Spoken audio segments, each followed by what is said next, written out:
வணக்கம். இது star academy வழங்கும் பிருகத் பராசர ஹோரசாஸ்திரம் மூலமும் உரையும்.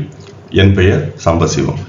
நாம் தற்சமயம் அத்தியாயம் 7 வர்க்க சக்கரங்கள் என்ற இந்த அத்தியாயத்திற்குள் நாம் செல்ல இருக்கிறோம். பராசரர் 16 வகையான வர்க்க சக்கரங்களை பற்றி பிருகத் பராசர ஹோரசாஸ்திரத்தில் பேசியிருக்கிறார். இன்று நாம் மேலும் பல்வேறு விதமான வர்க்க சக்கரங்களையும் பயன்படுத்த துவங்கி இருக்கிறோம். ஆனால் இந்த பதிவில் நாம் பராசரர் சொல்லியிருக்கின்ற அந்த 16 வகையான வர்க்க சக்கரங்களையே பார்க்க இருக்கிறோம். இதையே சோடச வர்க்கங்கள் என்று சொல்கிறார்கள். சோடச என்ற அந்த சொல்லுக்கு 16 என்பது பெயர். எனவே இந்த 16 வகையான வர்க்க சக்கரங்களையே நாம் இப்பொழுது பார்க்கிறோம். அதே போல நீங்கள் இந்த பிருகத் பராசர ஹோரசாஸ்திர நூல் அமைந்த விதத்தை பார்க்கும் பொழுது மிகவும் விரைவாகவே, நாம் இப்பொழுதுதான் 7ஆம் அத்தியாயத்தில் இருக்கிறோம், மிகவும் விரைவாகவே பராசரர் வர்க்க சக்கரங்களுக்குள் வந்து விடுகிறார். இப்பொழுது பார்வைகள், அதே போல பாவங்களுக்கான ஆதிபத்தியங்கள் போன்றவற்றையெல்லாம் பராசரர் பிறகுதான் பேச துவங்குகிறார். முதலாவதாக ராசிகளை விளக்கிவிட்டு, சிறப்பு லக்னங்களை விளக்கிவிட்டு, லக்னத்தை விளக்கிவிட்டு அவர் நேரடியாக வர்க்க சக்கரங்களுக்குள் வந்து விடுகிறார். எனவே வர்க்க சக்கரம் என்பது மிகவும் இன்றியமையாத ஒன்று என்பது, அதாவது அடிப்படையான ஒன்று என்பதாக பராசரர் சொல்கிறார் என்பதாகவும் நாம் இந்த கட்டமைப்பை புரிந்து கொள்ளலாம். அதே போல இந்திய ஜோதிடத்தை பொறுத்தவரையில் வர்க்க சக்கரங்கள் என்பது ஒரு மிகவும் அருமையான அதே போல ஒரு புதுமையான ஒரு அமைப்பு. இது மற்ற மேற்கத்திய ஜோதிட முறைகளில் வர்க்க சக்கரங்கள் என்பது கிடையாது. எனவே இதுவும் இந்திய ஜோதிடத்தை வேறுபடுத்தி காட்ட பெருமளவில் உதவுகிறது. எனவே இந்த வர்க்க சக்கரங்கள் என்பதை நாம் நன்கு தெரிந்து புரிந்து கொள்வது இன்றியமையாதது. பலருக்கும் வர்க்க சக்கரங்களை பற்றிய துவக்க நிலை அறிவு என்பது பெரும்பாலும் இருக்கிறது. குறிப்பாக நவாம்சம் என்பதை அனைவருமே பயன்படுத்துகிறார்கள். எனவே நவாம்சத்தை பயன்படுத்தி ஒரு ராசியில் இருக்கின்ற கிரகம் நவாம்சத்தில் எங்கே இருக்கிறது, அங்கு பலமாக இருந்தால்தான் கிரகம் பலமாக இருக்கிறது என்பதாக கருதி கொள்ள முடியும் போன்ற பல்வேறு செய்திகள் ஜோதிட மாணவர்கள் அனைவருக்குமே தெரிந்த செய்திதான். ஆனால் வர்க்க சக்கரங்களை எப்படி பயன்படுத்துவது என்பது பற்றிய முழுமையான புரிதல் என்பது பலருக்கும் இருப்பதில்லை என்பது என்னுடைய கருத்து. என்னை பொறுத்தவரையில் நானும் இன்னும் ஒரு துவக்க நிலையிலேயே இருக்கிறேன் என்றே நானும் கருதுகிறேன். இதை பற்றிய ஆராய்ச்சியும் இதை பற்றிய தெளிவும் இன்னும் முழுமையாக நம்மை வந்து சேரவில்லை என்பது என்னுடைய கருத்து. அதே போல இந்த வர்க்க சக்கரங்களுக்குள் உள்ள இந்த வர்க்க சக்கரங்கள் பற்றிய ஆராய்ச்சியில் உள்ள இன்னொரு பிரச்சனை என்னவெனில், இது பல்வேறு விதமாக இந்த வர்க்க சக்கரங்கள் கட்டமைக்கப்படுகிறது. இதில் எது சரியான கட்டமைப்பு என்பதும் ஒரு பெரிய கேள்விக்குறியாக சில வர்க்க சக்கரங்களுக்குள் ஆகிவிடுகிறது. முதலாவதாக மூல நூல்களிலேயே மாறுபட்ட கருத்துக்கள் இருக்கின்றன. உதாரணமாக பராசரர் சொல்கின்ற வர்க்க சக்கர அமைப்பிற்கும் ஜெய்மினி மகரிஷி சொல்கின்ற வர்க்க சக்கர அமைப்பிற்கும் வேறுபாடு சில இடங்களில் இருக்கிறது. அதே போல பராசரர் சொல்லியிருக்கின்ற அந்த ஸ்லோகங்களை புரிந்து கொள்வதில் மாறுபட்ட கருத்துகள் இருக்கின்றன.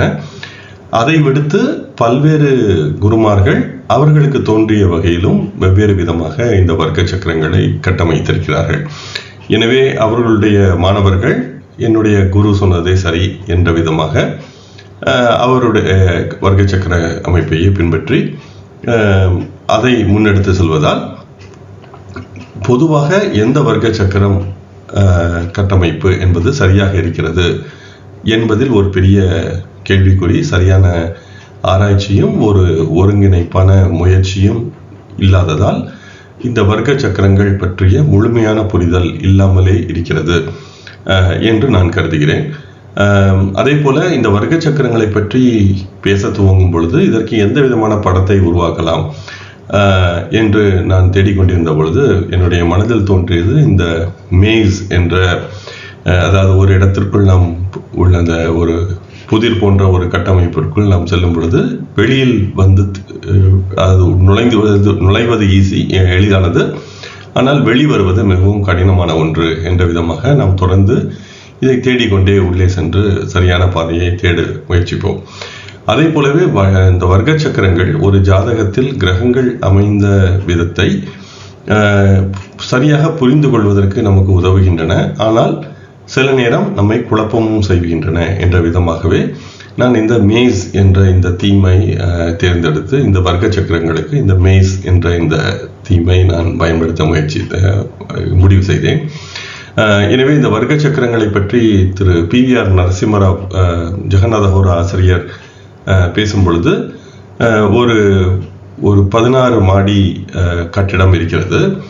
அந்த ஒவ்வொரு கட்டிடத்திற்கும் அல்லது ஒவ்வொரு தளத்திற்கும் வெவ்வேறு விதமான வடிவமைப்பு, இன்டர்னல் ரூம் அல்லது அந்த அறைகள் அமைந்த விதம் என்பது வெவ்வேறு விதமாக இருக்கலாம்.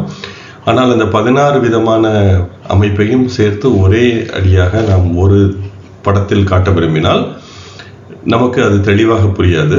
எனவே அதை தனித்தனியாக பிரித்து பார்த்து ஒவ்வொரு தளமாக பார்த்து கொண்டே வந்தால் நமக்கு எளிதில் புரிபட்டுவிடும் என்பதாக அவர் இந்த வர்க்க சக்கரங்களின் பயன்பாட்டை உணர்கிறார். பராசரர் இந்த அத்தியாயம், அதாவது அத்தியாயம் 7 மற்றும் அத்தியாயம் 8 இரண்டிலுமேயே வர்க்க சக்கரங்களை பற்றியே பேசியிருந்தாலும் அவர் பிருகத் பராசர ஹோரசாஸ்திரம் முழுமையாகவே இந்த வர்க்க சக்கரங்களின் பயன்பாட்டை பற்றி பேசுகிறார். எனவே இதற்கு பிறகு வருகின்ற பல்வேறு அத்தியாயங்களில் தொடர்ந்து நாம் வர்க்க சக்கரங்கள் பற்றிய கருத்துக்களை தொடர்ந்து பார்க்க முடியும். எனவே வர்க்க சக்கரங்கள் இந்த 2 அத்தியாயங்களில் பராசரர் ஒரு முன்னுரையாக மட்டுமே தருகிறாரே தவிர அவர் வர்க்க சக்கரங்கள் பற்றி பேசுகின்ற கருத்துக்கள் என்பது இந்த மீதமுள்ள நூல் முழுவதுமாகவே இருக்கிறது. எனவே நாம் இந்த 2 அத்தியாயங்களை கடந்த பிறகு நமக்கு வர்க்க சக்கரம் பற்றிய முழுமையான புரிதல் என்பது கிடைத்து விடாது. ஆனால் அதன் பிறகு இதை புரிந்து கொண்டு அடுத்து வருகின்ற அத்தியாயங்களில் பராசரர் சொல்கின்ற ஸ்லோகங்களை நாம் தொடர்ந்து பார்த்து வர நமக்கு இந்த வர்க்க சக்கரங்கள் பற்றிய முழுமையான புரிதல் கிடைக்கும் என்பது என்னுடைய கருத்து. வாருங்கள், இந்த முன்னுரையுடன் நாம் பராசரர் வர்க்க சக்கரங்களை பற்றி என்ன சொல்கிறார் என்பதை பார்ப்போம். இந்த அத்தியாயத்தின் முதல் ஸ்லோகம் மைத்ரேயர் பராசரரை நோக்கி கேட்பதாக துவங்குகிறது. மைத்ரேயர் பராசரரை நோக்கி சொல்கிறார், ஸ்ருதா கிரக குணாஸ் த்வதஸ் ததா ராசி குணா முனே ஸ்ரோதுமிச்சாமி பாவானாம் வேதாம்ஸ்தான் கிருப்பையா வத என்கிறார். இந்த சொற்களின் பொருள் என்ன என்று பார்க்கும் பொழுது, ஸ்ருதா என்றால் கேட்டேன் என்பதான பொருள். கிரக குணாஸ் கிரகங்களின் குணங்களை, த்வதஸ் ததா உங்களிடம் இருந்து, ராசி குணா ராசிகளின் பண்புகளை, முனே முனிவரே என்கிறார் மைத்ரேயர். இதில் வருகின்ற, அதாவது மைத்ரேயர் சொல்கிறார், நான் உங்களிடம் இருந்து கிரகங்களின் குணங்களை பற்றி, ராசிகளின் பண்புகளை பற்றி நீங்கள் சொல்ல நான் கேட்டேன். ஸ்ரோதுமிச்சாமி கேட்க விரும்புகிறேன். இந்த ஸ்ட்ரோ என்ற அந்த சொல், ஸ்ருதா ஸ்ரோதும் என்ற இந்த இடத்தில் வருகின்ற அந்த ஸ்ட்ர என்ற அந்த எழுத்து கேட்டல் என்பதை குறிக்கிறது. இதிலிருந்தே ஸ்ருதி என்ற அந்த சொல்லும் வந்தது. எனவே ஸ்ருதி என்பது நாம் பாடும் பொழுது அந்த ஒலி குறிப்புகள் சரியான அளவில் இருக்கிறதா என்பதாக நாம் ஸ்ருதி என்பதாக சொல்கிறோம். எனவே இந்த ஸ்ட்ர என்ற அந்த எழுத்து கேட்டல் என்பதன் வேர் சொல்லாக வருகிறது. எனவே ஸ்ரோதுமிச்சாமி கேட்க விரும்புகிறேன். ப ஆனாம் ராசி முதலானவற்றின், இந்த ப ஆனாம் என்பதற்கு பதிலாக பாவானாம் என்பதாக எழுதியிருக்கிறது. இந்த பாவானாம் என்று இருந்தால் நீங்கள் இந்த 2வது தமிழ் வரியை, அதாவது ஸ்லோகத்தின் 2வது வரியில் 2வது சொல்லை பார்க்கும் பொழுது பாவானாம் என்பதாக எழுதியிருக்கிறது. இது பாவானாம் என்று இருந்தால் பாவ ஆனாம் என்பதாகவே இதை பிரிக்க முடியும். அப்படி எனில் பாவங்களின் என்பதாக பொருள் வருகிறது. ஆனால் ப ஆனாம், பானாம், அந்த வா என்பது மட்டும் இல்லாமல் பானாம் என்பதாக இருந்தால் ப ஆனாம் என்பதாக பிரித்து ராசி முதலானவற்றின் என்பதாக புரிந்து கொள்ளலாம். வர்க்க சக்கரங்கள் ராசிகளின் பண்புகளையே காட்டுகிறது, வேறுபடுத்தி காட்டுகிறது. எனவே இது பாவானாம் என்பது நாம் இந்த ஸ்லோகத்தை எழுதியவர்கள் தவறாக மொழிபெயர்த்திருக்கிறார்கள், அல்லது படியெடுத்திருக்கிறார்கள் என்பதாக நான் கருதுகிறேன். இது ஒருவேளை சரியாக பாவானாம் என்றால் வர்க்க சக்கரங்கள் பாவங்களுக்கு எடுக்க வேண்டும் என்பது பற்றி மைத்ரேயர் கேட்பதாக நாம் பொருள் கொள்ளலாம். நான் இதை ப ஆனாம் பானாம் என்பதாகவே நான் இங்கு புரிந்து கொள்கிறேன். எனவே ப என்பதற்கு ராசி என்பது பொருள் என்பது பலமுறை நாம் பார்த்திருந்தோம். எனவே ப ஆனாம் ராசி முதலானவற்றின் பேதாம்ஸ்தான் என்பதற்கு வேறுபாடுகளை பற்றி கிருபையா வத எனக்கு தயவு செய்து சொல்லுங்கள் என்பதாக மைத்ரேயர் கேட்கிறார். எனவே முனிவரே, கிரகங்களின் பண்புகளை பற்றியும் ராசிகளின் பண்புகளை பற்றியும் உங்களிடமிருந்து நான் தெளிவாக கேட்டுக்கொண்டேன். இப்பொழுது ராசி முதலானவற்றின் பல்வேறு விதமான வேறுபாடுகளை பற்றி கேட்க விரும்புகிறேன், தயவு செய்து சொல்லுங்கள் என்பதாக மைத்ரேயர் பராசரரை நோக்கி கேட்கிறார். இதற்கு பராசரர் ஸ்லோகம் 2 பதில் தருகிறார். வர்கான் சோடச யானாக பிரம்மா லோக பிதாமகः தானகம் சம்பிரவக்ஷ்யாமி மைத்ரேய ஸ்ருதாம் இதி என்கிறார். இதில் வருகின்ற பொருள், சொற்களின் பொருள் என்ன என்பதை பார்க்கும் பொழுது, வர்க்கங்கள், அதாவது இந்த ராசிகளின் வேறுபாடுகள், சோடச 16, யான் ஆக அவை சொல்லப்படுகின்றன. எனவே இந்த ராசிகளின் வேறுபாடுகள் 16 வகையாக சொல்லப்படுகின்றன. பிரம்மா அதாவது படைக்கும் கடவுளான பிரம்மா, லோக பிதாமகா உலகின் மிக மூத்தவரான அல்லது உலகை படைத்த முதன்மையான என்பதாக நாம் பொருள் கொள்ளலாம். தானகம் அவற்றை நான், சம்பிரவக்ஷ்யாமி தெளிவாக விளக்குகிறேன், மைத்ரேயரே, ஸ்ருயதாம் இதி இதை நீங்கள் கூர்ந்து கேளுங்கள். மீண்டும் இந்த ஸ்ரு என்ற அந்த எழுத்து வருகிறது. எனவே இதை கேட்டல் என்பதை குறிக்கிறது. எனவே நீங்கள் இதை கூர்ந்து கேளுங்கள் என்பதாக சொல்கிறார். எனவே பராசரர் என்ன சொல்கிறார் என்றால், இந்த வர்க்க சக்கரங்கள் பிரம்மாவால் உபதேசிக்கப்பட்டது என்பதாக அவர் துவங்குகிறார். எனவே இந்த மாபெரும் உலகின் மிக மூத்தவரான பிரம்மாவால் ராசிகளின் வர்க்கங்கள் 16 என்று முன்பே சொல்லப்பட்டுள்ளன. எனவே இது பராசரருக்கு முன்பாகவே இந்த வர்க்க சக்கரங்கள் இருக்கின்றன. எனவே பராசரர் அதை நமக்கு விளக்குகிறார். ஆனால் இது பராசரர் உருவாக்கியது இல்லை. எனவே இது பிரம்மாவால் 16 என்பதாக முன்பே சொல்லப்பட்டுள்ளது.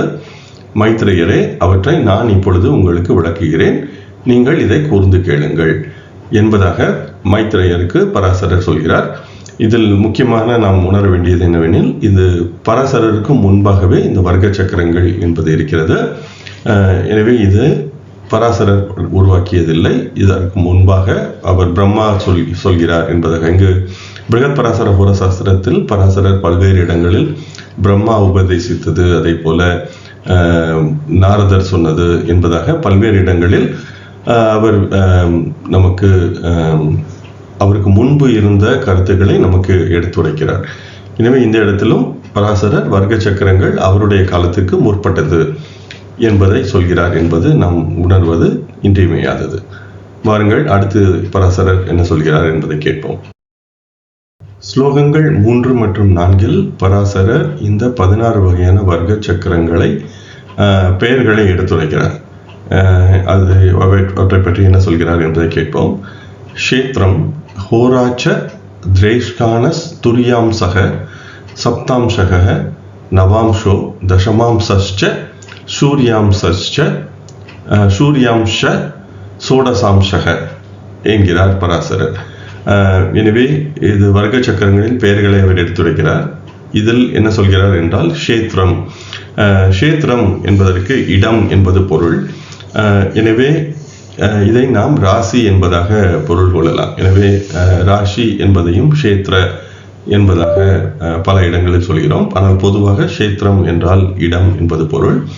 எனவே ஒரு ராசி சக்கரத்தில் கிரகம் இருக்கின்ற இடம் என்பதாக அதை க்ஷேத்ரம் என்பதாக பொருள் கொள்ளலாம். அடுத்து ஹோராச்ச என்பதால் ஹோரா மற்றும் திரேஷ்கானம் அல்லது நாம் இதை திரேகானம் என்கிறோம், ஆனால் இது வடமொழியில் திரேஷ்கானம் என்கிறார்கள். துரிய அம்சக, துரிய என்பதற்கு 4 என்று பொருள். எனவே இதை சதுர்த்தாம்சம் என்கிறோம், ஆனால் இதை பராசரர் துரிய அம்சம் என்கிறார். துரிய என்பதற்கு 4 என்று பொருள். சப்தமாம்சம், நவாம்சம், தசமாம்சஸ்ச தசாம்சம் மற்றும் சூரிய அம்சக 12ஆம் அம்சம், துவாதசாம்சம், இதை சூரிய அம்சம் என்கிறார். எனவே 12 சூரியர்கள், எனவே 12 ராசிகள் 12 மாதங்களில் 12 இடங்களில் இருப்பதால் இதை துவாதச ஆதித்ய என்றும் சொல்கிறார்கள். எனவே சூரிய என்ற சொல் இந்த இயற்கை கணிதம் அல்லது பூத சம்கியா என்ற முறையில் சூரிய என்ற சொல் 12 என்பதை குறிக்கிறது. எனவே இந்த சூரிய அம்ச என்பதற்கு 12ஆம் அம்சம் அல்லது துவ தசாம்சம். துவ என்பது 2ஐ குறிக்கிறது, தசம் என்பது 10ஐ குறிக்கிறது. 2, 10, 12. எனவே துவ தசாம்சம். சோடசாம்சம். எனவே இந்த முதலாவதாக வருகின்ற இந்த வர்க்க சக்கரங்களின் பெயர்கள் இந்த ஸ்லோகத்தில் சொல்லப்பட்டுள்ளன. எனவே ராசி, ஹோரா, திரைஷ்கானம், சதுர்த்தாம்சம், சப்தமாம்சம், நவாம்சம், தசாம்சம், துவாதசாம்சம் மற்றும் சோடசாம்சம் என்பதாக இந்த பெயர்களை சொல்லி வருகிறார். அடுத்த ஸ்லோகத்தில் மீதம் இருக்கின்ற அந்த 16 சோடச வர்க்கங்களின் பெயர்களை சொல்லப் போகிறார். பாருங்கள், நாம் அடுத்த ஸ்லோகத்தில் மீதமுள்ள வர்க்க சக்கரங்களின் பெயர்களை பார்ப்போம். ஸ்லோகம் 4 பராசரர் அடுத்து தொடர்கிறார். விம்சாம்சோ வேத பாஹ்வம்சோ பாம்ஷஸ் த்ரிம்ஷாம்ச கஸ்ததஹ க வேதாம்சோ அக்ஷவேதாம்சக ஷஷ்டியம்சச்ச ததஹ பரம் என்கிறார். எனவே அடுத்து விம்ச அம்சோ என்பதற்கு விம்ஸ் என்பதற்கு 20 என்ற பொருள். அதனால்தான் நாம் விம்சோத்ரி என்று சொல்லும் பொழுது கூட விம்ஸ் ஷோத்ரி என்பது 100ஐ குறிக்கிறது, விம்ஸ் என்பது 20ஐ குறிக்கிறது. எனவே 120 ஆண்டுகள் என்று சொல்வதாக விம்சோத்ரி என்று சொல்கிறோம். எனவே விம்ச அம்சோ என்றால் 20ஆம் அம்சம். வேத பாஹு அம்சோ, வேத என்பது 4ஐ குறிக்கிறது, பாஹு என்பது தோள் அல்லது கை என்பதை குறிக்கும் பொழுது 2 என்பதை சொல்கிறது. எனவே இந்த பூத சம்கியா என்ற முறையில் 4, 2 வேத பாஹு என்பதை மாற்றி படிக்க வேண்டும் என்பதை ஏற்கனவே 3ஆம் அத்தியாயம் இவற்றில் நான் பார்த்திருக்கிறோம். எனவே இந்த வேத பாஹு என்பதை மாற்றி படிக்கும் பொழுது 42 என்பதை 24 என்பதாக எழுதி 24ஆம் அம்சம் என்பதான பொருள் வருகிறது. அடுத்து ப அம்சஸ், பாம்ச என்பது இருக்கிறது. இதை ப அம்ச என்று பிரிக்கலாம். ப என்பது நட்சத்திரங்களை குறிக்கிறது. ப என்பது ராசியையும் குறிக்கிறது, நட்சத்திரங்களையும் குறிக்கிறது. இந்த இடத்தில் ப என்பது நட்சத்திரங்களை குறிக்கிறது என்று குறித்து அது 27ஆம் அம்சம் என்பதாக நாம் புரிந்து கொள்ளலாம். 27 நட்சத்திரங்கள், எனவே 27ஆம் அம்சம் என்பதாக புரிந்து கொள்ளலாம். இதையே நாம் பாம்சம் என்கிறோம். இதை பொறுத்தவரை ப அம்சம் என்பதாக புரிந்து கொள்ளலாம். அடுத்து த்ரிம்ச அம்சகஸ்தத, த்ரிம்சாம்சம் மற்றும் த்ரிம்ச என்பதற்கு 30 என்று பொருள். எனவே த்ரிம்சாம்சம் என்பது 30ஆம் அம்சம். க வேத அம்சம், காவேதம், அதாவது க வேத அம்சம் என்பதற்கு க என்பது சூன்யம் அல்லது வானம் அல்லது பிரம்மா என்பதாக பல்வேறு விதமான பொருள் இருக்கிறது. இந்த க என்ற அந்த சொல்லுக்கு சூன்யம் என்பதும் ஒரு பொருள். வேதம் என்பது 4 என்று நாம் அந்த பூத சம்கியா முறையில் பார்த்தோம். எனவே க வேத அம்சம் என்பதும் பொழுது 04 என்பதை மாற்றி படிக்கும் பொழுது 40 என்பதாக வருகிறது. இதை பொதுவாக கா வேதாம்சம் என்று சொல்வார்கள். இது கா வேதாம்சம் இல்லை, க வேதாம்சம். எனவே க வேதாம் என்பதாகவே நாம் இதை குறித்து, க என்பது குறிலாக இருக்க வேண்டும். எனவே இதை க வேதாம்சம் என்று சொல்லும் பொழுது 40ஆம் அம்சம் மாற்றி படிக்கும் பொழுது 40ஆம் அம்சம் என்று வருகிறது. அக்ஷ வேதாம்சம் என்னும் பொழுது அக்ஷ என்ற சொல்லுக்கு 5 என்பது பொருள். வேதம் என்பது 4ஐ குறிக்கிறது. எனவே 5, 4 மாற்றி பிடிக்கும் பொழுது 45, 45ஆம் அம்சம். சஷ்டி அம்சக, சஷ்டி என்பதற்கு 60 என்பது பொருள். எனவே சஷ்டி அம்சம் என்பது நேரடியாக 60 என்பதை குறிக்கிறது. ததக பரம் என்பவை ஆகும் என்று இந்த 16 வர்க்கங்களின் பெயர்களை பராசரர் சொல்கிறார். எனவே இந்த பூத சம்கியா என்ற இந்த இயற்கை நாம் காணுகின்ற பொருட்களை வைத்து எண்களை புரிந்து கொள்கின்ற இந்த முறையில் பல்வேறு விதமான பெயர்கள் இங்கு தரப்பட்டுள்ளன. எனவே இந்த இயற்கை கணித முறையை நாம் சற்றே பயின்று கொண்டு விட்டால் இந்த வர்க்கங்களின் பெயர்களை நினைவில் வைத்துக் கொள்வது எளிதாக இருக்கும். எனவே விம்சாம்சம் 24ஆம் அம்சம், 27ஆம் அம்சம், த்ரிம்சாம்சம் 40ஆம் அம்சம், 45ஆம் அம்சம் மற்றும் சஷ்டி அம்சம் என்பவையே இந்த வர்க்கங்களின் பெயர்கள், ராசிகளின் வர்க்கங்களாகும் என்று சொல்கிறார். இதை நீங்கள் 24 என்பதாக புரிந்து கொள்ளாமல் வேதபாகம் என்பதாகவும் நீங்கள் நினைவில் வைத்துக் கொள்ளலாம். அல்லது நாம் பொதுவாக இப்பொழுது ஆங்கிலத்தில் D24, D27 என்பதாக பேசி வருகிறோம். பராசரரும் அது போன்ற ஒரு எண்களையே இந்த வர்க்கங்களுக்கு சொல்கிறார். நாம் இந்த வர்க்க சக்கரங்களை பற்றி தொடர்ந்து பார்ப்பதற்கு முன்பாக இந்த வர்க்க சக்கரங்கள் நமக்கு என்ன சொல்ல வருகின்றன என்பது பற்றிய ஒரு குறுகிய விளக்கத்தை பார்ப்போம். பொதுவாக நாம் என்ன சொல்கிறோம் என்றால், வர்க்க சக்கரங்கள் பல்வேறு விதமாக நம்முடைய வாழ்வில் நடக்க இருக்கும் அல்லது நமது கர்மாவை பல்வேறு விதமாக வெளிக்காட்டுகின்றன. எனவேதான் இத்தனை விதமாக நாம் வர்க்க சக்கரங்களை அமைக்கிறோம் என்பதாக பொதுவாக ஜோதிடர்கள் புரிந்திருக்கிறார்கள். இதை பல்வேறு விதமான ஆசிரியர்கள் இதை பற்றி பேசியிருக்கிறார்கள். எனவே இந்த விளக்கத்தை நாம் சற்றே புரிந்து கொண்டு விட்டால் நமக்கு இந்த வர்க்க சக்கரங்களை பயன்படுத்துவதும் இந்த வர்க்க சக்கரங்களை பற்றி புரிந்து கொள்வதும் எளிமையாக இருக்கும் என்று கருதுகிறேன். இந்த இந்து மதம் பல்வேறு விதமாக நம்முடைய எனர்ஜி ஸ்பியர்ஸ் அல்லது நம்மை சுற்றி இருக்கின்ற ஆற்றலின் அளவு அல்லது நம்முள் இருக்கின்ற இந்த ஆற்றலின் தன்மை என்பதை பல்வேறு விதமாக விளக்குகிறது.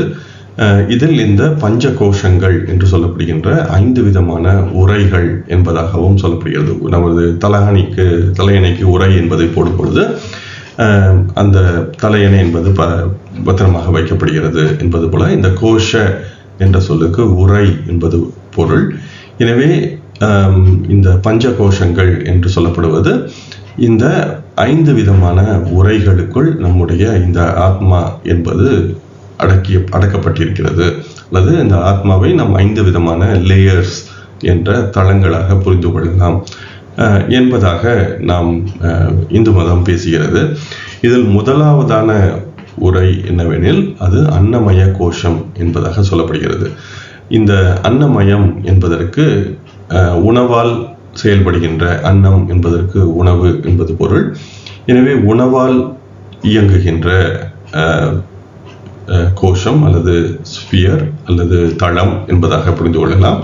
எனவே இது பிசிக்கல் பிளேன் அல்லது நாம் பார்க்க முடிகின்ற, நம்மால் உணரப்பட முடிகின்ற, புலன்களால் உணர முடிகின்ற செயல்பாடுகள் அனைத்தையும் இந்த அன்னமயம் என்பது விளக்குகிறது. இது டான்ஜிபிள் என்பதாக ஆங்கிலத்தில் சொல்லலாம், அல்லது பிசிக்கல் உணர முடிகின்ற என்பதாக இதை புரிந்து கொள்ளலாம். இதனை அடுத்த நிலை அல்லது அடுத்த உரை என்பது பிராணமய கோஷம் என்பதாக சொல்லப்படுகிறது. இந்த பிராணமயம் என்பது நம்முடைய இந்த ஆத்மாவை இயக்குகின்ற பிராண என்ற உயிர் சக்தி இருக்கின்ற தளம் என்பதாக இதை புரிந்து கொள்ளலாம். இந்த பிராணம் என்ற இந்த உயிர் சக்தி நம்மை தொடர்ந்து இயக்குவதால் இது இந்த உயிர் இயங்குவது நாம் மூச்சு விடுவதை பிராணன் என்று சொல்கிறோம். ஆனால் அந்த பிராணன் என்பது உள்ளிருக்கும் ஒரு இயங்கு சக்தி என்பதாக புரிந்து அந்த இயங்கு சக்தி இயங்குகின்ற தளம் என்பதாக இந்த பிராணமய கோஷம் என்பதை புரிந்து கொள்ளலாம். இதுவே நம்மளுடைய உள்ளார்ந்த உந்து சக்தி போன்றவற்றை தருகிறது என்பதாக புரிந்து கொள்ளலாம். இதனை அடுத்த நிலை என்பது மனோமய கோஷம் என்பதாக புரிந்து கொள்ளலாம். மனோமயம் என்றால் நம்முடைய சிந்தனைகள், எண்ணங்கள், நம்முடைய அதாவது மூளை என்பது மனம் இருக்கிறது, மூளையில் இருக்கிறதா இல்லையா என்று சொல்வது கடினம். ஆனால் எண்ணங்களாலேயே ஒருவருடைய இயக்கம் என்பது நடைபெறுகிறது என்பதால் ஒருவருடைய சிந்தனை எவ்விதமாக இருக்கும், அந்த சிந்தனை எவ்விதமாக அவரை இயக்கும் போன்றவற்றை பற்றி அறிந்து கொள்வதற்கு இந்த மனோமய கோஷம் என்ற இந்த நிலை இருக்கிறது. இதனை அடுத்து இருப்பது விஞ்ஞானமய கோஷம் என்று சொல்லப்படுகிறது. விஞ்ஞான என்ற சொல்லுக்கு நாம் இந்த முழுமையான இயற்கையை பற்றிய தேடுதல் அல்லது அதை பற்றிய அறிவு என்பதாக புரிந்து கொள்ளலாம். இதையே நாம் விஞ்ஞானம் என்பதற்கு சயின்ஸ் என்பதாகவும் ஒரு பொருள் இன்று கொண்டிருக்கிறோம். ஆனால் இந்த விஞ்ஞான என்ற சொல்லுக்கு இயற்கையை பற்றிய முழுமையான அறிவு என்பதாக நாம் இதை புரிந்து கொள்ளலாம். எனவே இந்த இயற்கை அமைந்த முழுமையான விதத்தை பற்றிய அந்த அறிவு என்பது அந்த ஆத்மாவிற்குள் இருக்கிறது என்று நாம் நம்புகிறோம். எனவே அதை பற்றிய அறிவு இருப்பது இந்த விஞ்ஞானமயம் என்பதாக புரிந்து கொள்ளலாம். அதனை அடுத்த நிலை என்பது ஆனந்தமயம் என்று சொல்லப்படுகிறது. இந்த ஆனந்தமயம் என்பது முழுமையான முற்றிலுமான அந்த ஞானம், எல்லாம் கடந்த ஒரு பெருநிலை என்பதாக நாம் இதை புரிந்து கொள்ளலாம். எனவே இந்த இறுதி நிலை என்பது ஆனந்தமயம். எனவே இந்த ஆத்மா என்பது இந்த உடலை தாண்டியது. எனவே அது முற்றிலும் இந்த பரமாத்மாவுடன் ஒன்று கலப்பது. எனவே அது முற்றிலுமான ஒரு ஆனந்த நிலையில் இருக்கிறது என்பதாகவும் நாம் இதை புரிந்து கொள்ளலாம். இதை நாம் தனி மனிதர்களுக்கு இதை பற்றி புரிந்து கொள்ளும் பொழுது இது அண்டத்தில் இருப்பது பிண்டத்தில் இருக்கிறது என்ற விதமாக இதையே நாம் இந்த மாபெரும் இந்த நாம் பார்க்கின்ற இந்த அண்டம் முழுமைக்கும் இதே விதமான தன்மைகளை புரிந்து கொள்ளலாம். அன்னமயம் என்பது இந்த அண்டம் இருக்கின்ற பிசிக்கல் நிலை, அதாவது நாம் பார்க்கின்ற இயல்பான நிலை. அந்த பிராணமயம் என்பது இந்த அண்டம் செயல்படுகின்ற நிலை. மனோமயம் என்பது இந்த அண்டத்தின் பேசிக் ரூல்ஸ் அல்லது அதனுடைய சிந்தனை அல்லது அது இயங்குகின்ற அடிப்படை விதிகள். விஞ்ஞானமயம் என்பது இந்த அண்டத்தின் உண்மையான தன்மை. ஆனந்தமயம் என்பது இந்த அண்டத்தின் இறைநிலை என்பதாகவும் நாம் இதை தனி மனிதருக்கு பார்ப்பது போலவே நாம் இந்த அண்டத்திற்கும் இந்த 5 விதமான கோஷங்களை உணர்ந்து கொள்ளலாம். எனவே இந்த 5 விதமான கோஷங்கள் நம் ஒவ்வொருவருக்குள்ளும் இருக்கிறது என்று இந்த தத்துவங்கள் சொல்கின்றன. பஞ்சகோஷ தத்துவம் என்பது சொல்கிறது. இந்த பஞ்சகோஷ தத்துவத்தை புரிந்து கொள்வதற்கு வர்க்க சக்கரங்கள் உதவுகின்றன என்பது ஒரு விதமான புரிதல். எனவே பராசரர் சொன்ன இந்த 16 வகையான வர்க்க சக்கரங்களை பெயர்களை இங்கு தந்திருக்கிறேன். எனவே பராசரர் ராசி, ஹோரா, திரேகானம், சதுர்த்தாம்சம், சப்தமாம்சம், நவாம்சம், தசாம்சம், துவதசாம்சம், சோடசாம்சம், விம்சாம்சம், சதுர்விம்சாம்சம், நக்ஷத்திராம்சம், திரிம்சாம்சம், கவேதாம்சம், அக்ஷவேதாம்சம், சஷ்டியாம்சம் என்று இந்த 16 வகையான வர்க்கங்களின் பெயர்களை நமக்கு தந்திருந்தார் 2 ஸ்லோகங்களில். அந்த வர்க்கங்களுக்கு வேறு விதமான பெயர்களும் சொல்லப்படுகிறது. அதையும் நான் இங்கு தந்திருக்கிறேன். எனவே இந்த வர்க்கங்களின் முக்கியத்துவம் என்ன, எதற்காக இதை பார்க்க வேண்டும் என்று நாம் தேடும் பொழுது பொதுவான முக்கியமான செயல்பாடுகள் அல்லது தேவைகளுக்கு, பலன் சொல்கின்ற தேவைகளுக்கு எவற்றை பார்க்கலாம் என்பதற்காக நான் இந்த முக்கியத்துவத்தையும் தந்திருக்கிறேன். உதாரணமாக ராசி என்பது பொதுவாக பிசிக்கல் ஒருடைய ஜாதகத்தின் நாம் பார்க்க முடிகின்ற செய்திகளை பற்றி உணர்வதற்கு பயன்படுகிறது. பொதுவாக உடல்நிலை, நாம் அந்த ஜாதகரை பற்றி தோற்றம் போன்றவற்றை எல்லாம் பார்த்து நேரடியாக சொல்வதற்கு ராசி என்பது பயன்படுகிறது. ஹோரா என்பது ஒருவருடைய செல்வ வளம், சொத்துக்கள் போன்றவற்றை பற்றி உணர்வதற்கும், திரேகானம் பொதுவாக உடன் பிறந்தவர்களை பற்றி என்பதாக சொல்கிறோம். ஆனால் திரேகானத்தை பல்வேறு விதமாக நாம் பயன்படுத்த முடியும். எனவே இது முக்கியத்துவம் மட்டுமே, இதுவே முழுமையான பலன் என்று சொல்வதில்லை. பல்வேறு விதமாகவும் இதை புரிந்து கொள்ளலாம். அதனை அடுத்து சதுர்த்தாம்சம் என்பது ஒருவருடைய அசையா சொத்துக்கள், வீடு போன்றவற்றை பற்றி புரிந்து கொள்ளலாம். சப்தமாம்சம் குழந்தைகளை பற்றி அறிவதற்கு பயன்படுகிறது. நவாம்சம் என்பதற்கு வாழ்க்கை துணை என்பது பொதுவான பொருள். ஆனால் நாம் இதை பல்வேறு விதமாக, இது தர்மாம்சம் என்று சொல்லப்படுவதால் இதை வேறு விதமான பலன்கள் தேடுகின்ற முறைகளுக்கும் பயன்படுத்தலாம். திரு KN ராவ் என்ன சொல்கிறார் என்றால், 3 விதமான வர்க்க சக்கரங்களை அனைத்து பலன்களுக்கும் பார்க்க வேண்டும். ஒன்று ராசி, இன்னொன்று நவாம்சம், மூன்றாவதாக அந்த தேவையான அம்சம் என்பதாக அவர் எப்பொழுதும் 3 விதமான அம்சங்களை பயன்படுத்தி பலன் தேட சொல்கிறார். எனவே தசாம்சம் என்பதை நாம் பொதுவாக தொழில் அல்லது வேலை என்பதற்காக பார்க்கிறோம் என்பதாக புரிந்து கொள்கிறோம். ஆனால் பராசரர் தசாம்சத்திற்கு சொல்லும் பொழுது மகத் பலம் என்கிறார். அதாவது மகத் என்பதற்கு பெரிய, முக்கியமான என்பதான பொருள் வருகிறது. பலம் என்றால் முக்கியமான, ஒருவருடைய நோக்கம் என்ன, ஒருவருடைய கர்மா என்ன, எந்த இலக்கை நோக்கி ஒருவர் நகர்கிறார் போன்றவற்றை புரிந்து கொள்வதற்கு தசாம்சத்தை பார்க்க வேண்டும். எனவே தசாம்சம் என்பது 10ஆம் பாவத்தின் அம்சம். எனவே அந்த 10ஆம் பாவம் சொல்கின்ற கர்மாவை பற்றிய புரிதலுக்கே நாம் தசாம்சத்தை தேட வேண்டும். அதில் தொழில் என்பதும் ஒன்று. ஆனால் தொழிலை மட்டுமே தேடுவதற்கு தசாம்சத்தை பார்க்க தேவையில்லை.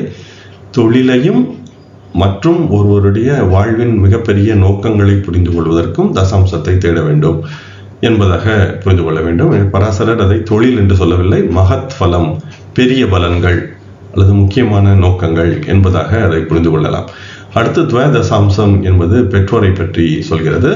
சோடசாம்சம் என்ற D16 வாகனங்களால் ஏற்படுகின்ற நன்மைகளை பற்றி சொல்கிறது. விம்சாம்சம் என்பது வழிபாட்டு, அதாவது ஒருவருடைய இறை வழிபாடு போன்றவற்றை பற்றி பார்ப்பதற்கு உதவுகிறது. சத்துர்விம்சாம்சம் ஒருவர் உள்ளார்ந்த நிலையில் எப்படி அவர் கற்றலை, அதாவது கற்கிறார், ஒருவருடைய தேடுகின்ற அறிவை தேடுகின்ற நிலை, எப்படி அவருடைய கற்கின்ற முயற்சி என்பது இருக்கும் போன்றவற்றையெல்லாம் இந்த சத்துர்விம்சாம்சம் என்பதை பற்றி பார்க்கலாம். அதே போல நட்சத்திராம்சம் என்பது ஒருவருடைய பொதுவான வலிமை என்ன, அவருடைய பலவீனங்கள் என்ன என்பதை உணர்வதற்கு பயன்படுகிறது. திரிம்சாம்சம் என்பது தீமைகளை பற்றி உணர்வதற்கும், காவேதாம்சம் என்பது நன்மை தீமைகள், பொதுவாக சுகம் என்பதாக புரிந்து கொள்ளலாம். ஆனால் காவேதாம்சம் என்பது ஒருவருடைய அம்மா வழியில் வருகின்ற கர்மா அல்லது நோய்கள் போன்றவற்றை பற்றியும் உணர்ந்து கொள்ள பயன்படுகிறது. அக்ஷவேதாம்சம் என்பது ஒருவருடைய நெறி, அவருடைய பொதுவான தன்மைகள், அதாவது எத்திக்ஸ் என்று சொல்லலாம். அந்த எத்திக்ஸ் என்பது எப்படி இருக்கும், ஒருவருடைய கொள்கைகள், கோட்பாடுகள் நேர் வழியில் இருக்குமா இருக்காதா போன்றவற்றை உணர்வதற்கும், அப்பா வழியில் வருகின்ற கர்மா போன்றவற்றை உணர்வதற்கும் பயன்படுகிறது. சஷ்டி அம்சம் என்பதற்கு பராசரர், நீங்கள் எப்படி ராசி கட்டத்தை பார்க்கிறீர்களோ அதே போல அனைத்தையும் சஷ்டி அம்சத்திலையும் பார்க்க வேண்டும் என்பதாக சொல்கிறார். இதையே நான் கட்டும் விடுதலையும் என்பதாக எழுதியிருக்கிறேன். எனவே எதெல்லாம் நம்மை கட்டி வைத்திருக்கிறது, எதெல்லாம் நம்மை முழுமையான விடுதலை நோக்கி அல்லது மோட்சத்தை நோக்கி அல்லது வீடு வேரை நோக்கி நகர்த்துகிறது என்பதையும் உணர்வதற்கு சஷ்டி அம்சம் பயன்படுகிறது. நாம் அடுத்து வருகின்ற அத்தியாயத்தில் நாம் இந்த வர்க்க சக்கரங்களை முழுமையாக இணைத்து எப்படி அதற்கு ஒரு குறுகிய எண்ணிக்கையில் அதை கொண்டு வரலாம் என்பதையெல்லாம் பற்றி பேசப்பாகிறார். அதில் சஷ்டி அம்சத்திற்கு மிகுந்த மதிப்பு தருகிறார், முக்கியத்துவத்தை பராசரர் தருகிறார். எனவே இந்த சஷ்டி அம்சம் என்பது மிகவும் இன்றியமையாதது. எனவே இது போன்ற நிலையில் நாம் இந்த பஞ்ச கோஷங்கள் என்ற இந்த 5 கோஷங்களை இந்த வர்க்க சக்கரங்களுக்குள் எப்படி பொருத்தி பார்ப்பது என்று பார்க்கும் பொழுது, நாம் இதை 12 12 12 என்பதாக 12 நிலைகளாக பிரித்துக் கொள்ளலாம். எனவே பஞ்ச கோஷங்கள் என்பதால் நாம் 60ஆம் வர்க்க சக்கரம் வரை பார்ப்பதால் இந்த 60ஐ 12ஆல் வகுத்துவிட்டால் நமக்கு 5 என்பது கிடைக்கிறது. எனவே நாம் இதை 12 12 நிலைகளாக 5 வகையாக பிரித்துக் கொள்ளலாம். எனவே இந்த முதல் நிலை என்பது அன்னமய கோஷம் என்பதை காட்டுகிறது. எனவே முதலாவதாக சொல்லப்பட்டுள்ள 12ஆம் வர்க்க சக்கரம் வரை, துவதசாம்சம் வரை இருக்கின்ற இந்த வர்க்கங்கள் அன்னமய கோஷம் என்று சொல்லப்படுகின்ற, நாம் நம்முடைய புலன்களால் உணர முடிகின்ற செய்திகளை தேடுகின்ற வகையில் இந்த வர்க்க சக்கரங்கள் பயன்படுகிறது. எனவேதான் நாம் நேரடியாக ஒரு ஜாதகரை பற்றி பார்க்க முடிகின்ற அவருடைய உடல்நிலை, தோற்றம், செல்வம், அவருடைய உடன் பிறந்தவர்கள், வீடு, சொத்துக்கள், குழந்தைகள், வாழ்க்கை துணை, அவருடைய அதிகாரம், பதவி, பெற்றோர் போன்றவற்றையெல்லாம் நாம் நேரடியாக இந்த அன்னமய கோஷம் என்பதன் மூலமாக நாம் புரிந்து கொள்ள முடிகிறது. எனவே நீங்கள் இந்த வர்க்க சக்கரத்தின் எண்ணிக்கையை 12ஆல் வகுத்து மீதமுள்ள எண்ணிக்கையை நீங்கள் தொடர்ந்து பார்த்து வர வேண்டும். எனவே D12 வரை நாம் அதை 12ஆல் வகுக்க தேவையில்லை. எனவே இது அன்னமய கோஷம் என்ற பிசிக்கல் பிளேன் என்பதை காட்டுகிறது. இதனை அடுத்து 12ஆம் வர்க்க சக்கரம் முடிந்தது பிறகு 13 என்பது இல்லை, 14 இல்லை, 15 இல்லை, 16 சொல்லப்பட்டிருக்கிறது. அதிலிருந்து 24 வரை, அதாவது அடுத்த 12 வர்க்க சக்கரங்களின் எண்ணிக்கையை பார்க்கும் பொழுது அது பிராணமய கோஷம் என்பதை காட்டுகிறது. அதாவது ஒருவருடைய உள்ளார்ந்த இயக்கம் என்பது எந்த விதமாக செயல்படும். எனவே இந்த சோடசாம்சம் என்பது வாகனங்கள் என்று பொதுவான பொருள். ஆனாலும் சோடசாம்சம் என்பதையும் நாம் ஒருவருடைய சுகம் என்பதாகவும் புரிந்து கொள்ளலாம். ஏனெனில் நீங்கள் D16 என்பதை 12ஆல் வகுக்க மீதம் 4 வருகிறது. எனவே இந்த 4 என்பது 4ஆம் பாவத்தை குறிக்கிறது. எனவே ஒவ்வொரு நிலையிலும் நீங்கள் 12ஆல் வகுத்து பார்த்தால் அது எந்த விதமான தன்மையை காட்டுகிறது என்பதை புரிந்து கொள்ளலாம். எனவே D16 என்பதை 16 என்பதை நீங்கள் 12ஆல் வகுக்க 4 வருகிறது. எனவே இந்த 4 என்பது 4ஆம் பாவத்தை சுட்டுகிறது. எனவே 4ஆம் பாவம் என்பது சுகம், அவருடைய அடிப்படையான கற்கின்ற நிலை. எனவே 4ஆம் பாவம் என்பது கல்வி என்பதையும் காட்டுகிறது. எனவே இதையெல்லாம் நாம் இந்த சோடசாம்சம் என்பதை வைத்து புரிந்து கொள்ளலாம். அதே போல விம்சாம்சம் என்பது வழிபாடு என்று சொல்கிறோம். எனவே 20 என்பதையும் 12ஆல் வகுத்தால் மீதி 8 வருகிறது.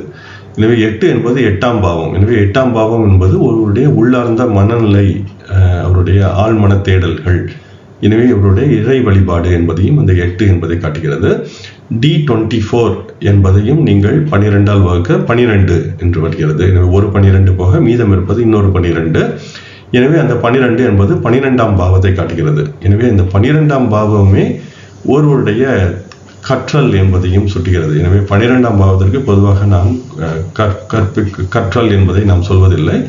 ஆனால் இந்த D24 என்பது இந்த 12ஆம் பாவத்தை குறிப்பதால் இதுவும் கற்றல், ஒருவருடைய கற்கின்ற மனநிலை எவ்விதமாக இருக்கும் என்பதை குறிக்கிறது. இந்த பிராணமய கோஷத்தில் பராசரர் சொல்கின்ற இந்த வர்க்கங்களை பார்க்கும் பொழுது 4, 8, 12 என்ற இந்த 3 அடிப்படையான பாவங்களையே அவர் இந்த வர்க்கங்களில் தேடுகிறார் என்பதை நமக்கு புரிந்து கொள்ள முடியும். எனவே D16 என்பது 4ஆம் பாவத்தையும், D20 என்பது 8ஆம் பாவத்தையும், D24 என்பது 12ஆம் பாவத்தையும் குறிக்கிறது.